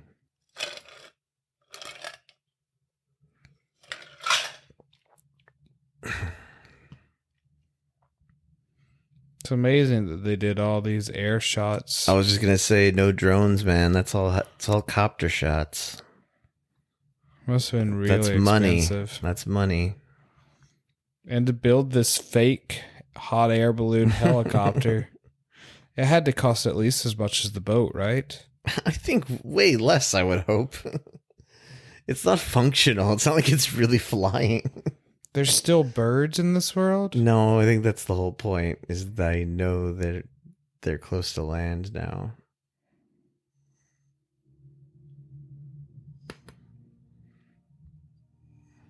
Is this the Jurassic Park movie? Music? It's probably trying to be. Well, Jurassic Park's not out yet, right? No, it is. It is. It's been out for a few years, 2 years. Well, This does look like Jurassic Park, though, right here. This island shot. What did they said something about Jurassic Park in the documentary. It was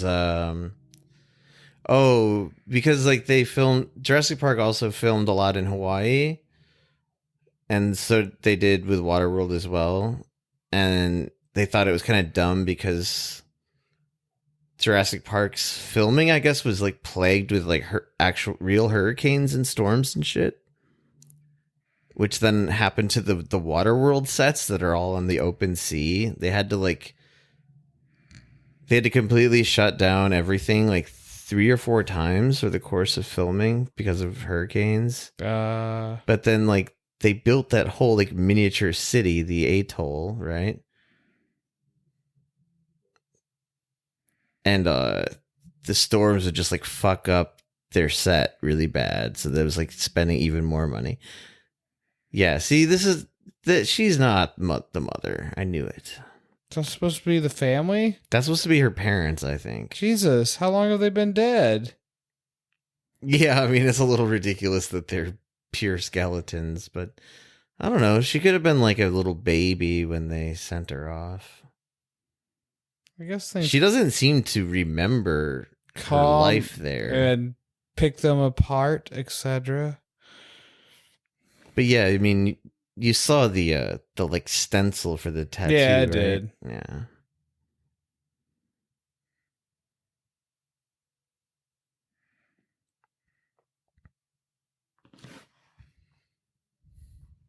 He's gonna go swim in the sea now and disappear.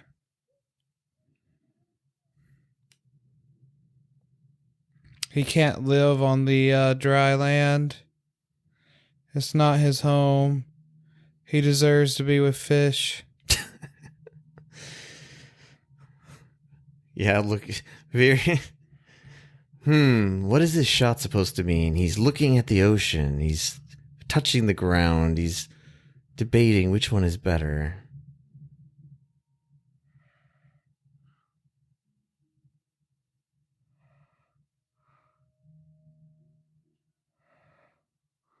Wait, hang on a second. All right, whatever. I guess there's just another boat there for him, conveniently. Yeah, it's just another boat. It's the family's boat, man.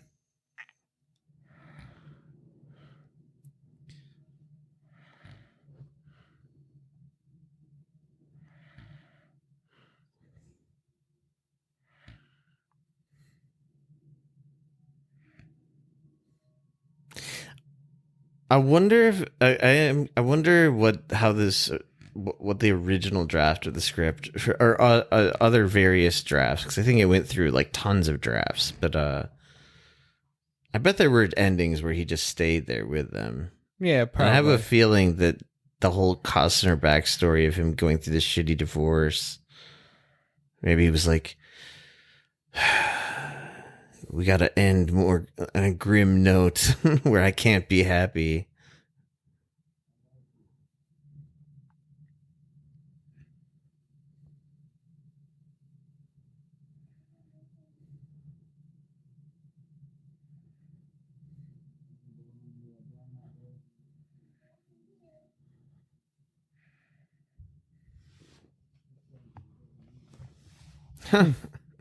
He's getting land sick. We'll get you a water bed. We'll get you one of those sensory deprivation tanks. Why'd they pierce his ear? Because he's trying to be a pirate. Did he? Yeah, his ear's pierced. He's wearing like a seashell in his ear. What? He's got that shit hanging behind his ear. No, other ear. Turn around. Show me that other ear. Oh my god, that's so bad. How did I not notice that until now? That's really some chintzy jewelry.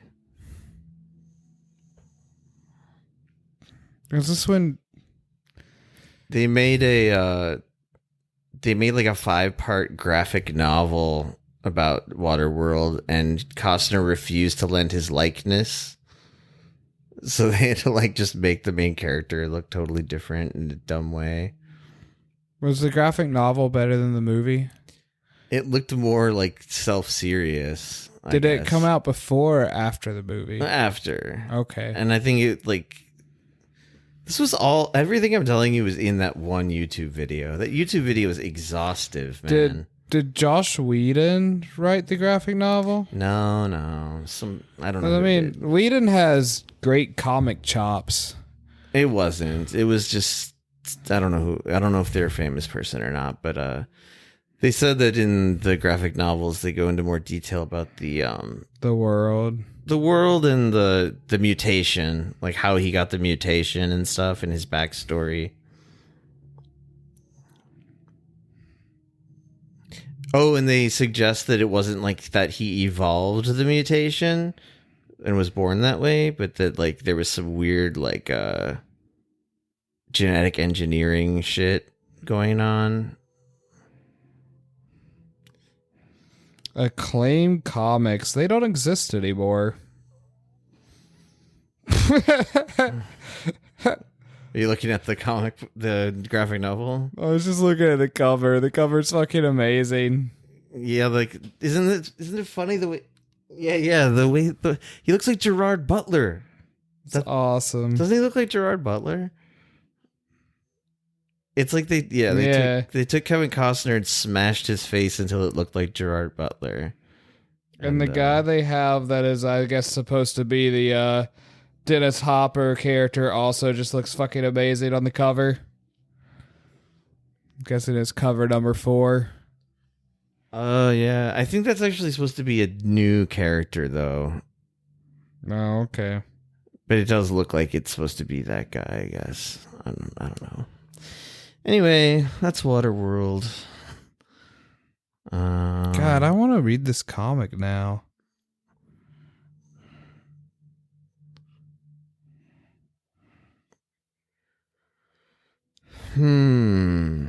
Waterworld.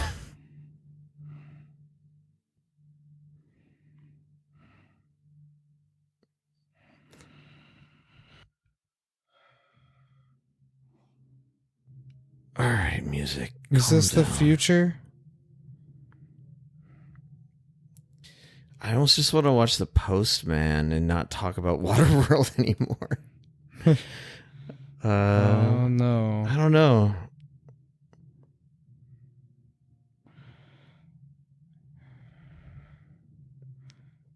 I don't know if I have anything to say about fucking Waterworld, man. Really? Do you? We can say stuff about Waterworld. All right. You don't want to say anything about Waterworld? No, I'm just like, I just feel suddenly out of ideas, but maybe it'll just... Wait. I'm going to hit stop and then I'll take a look at something.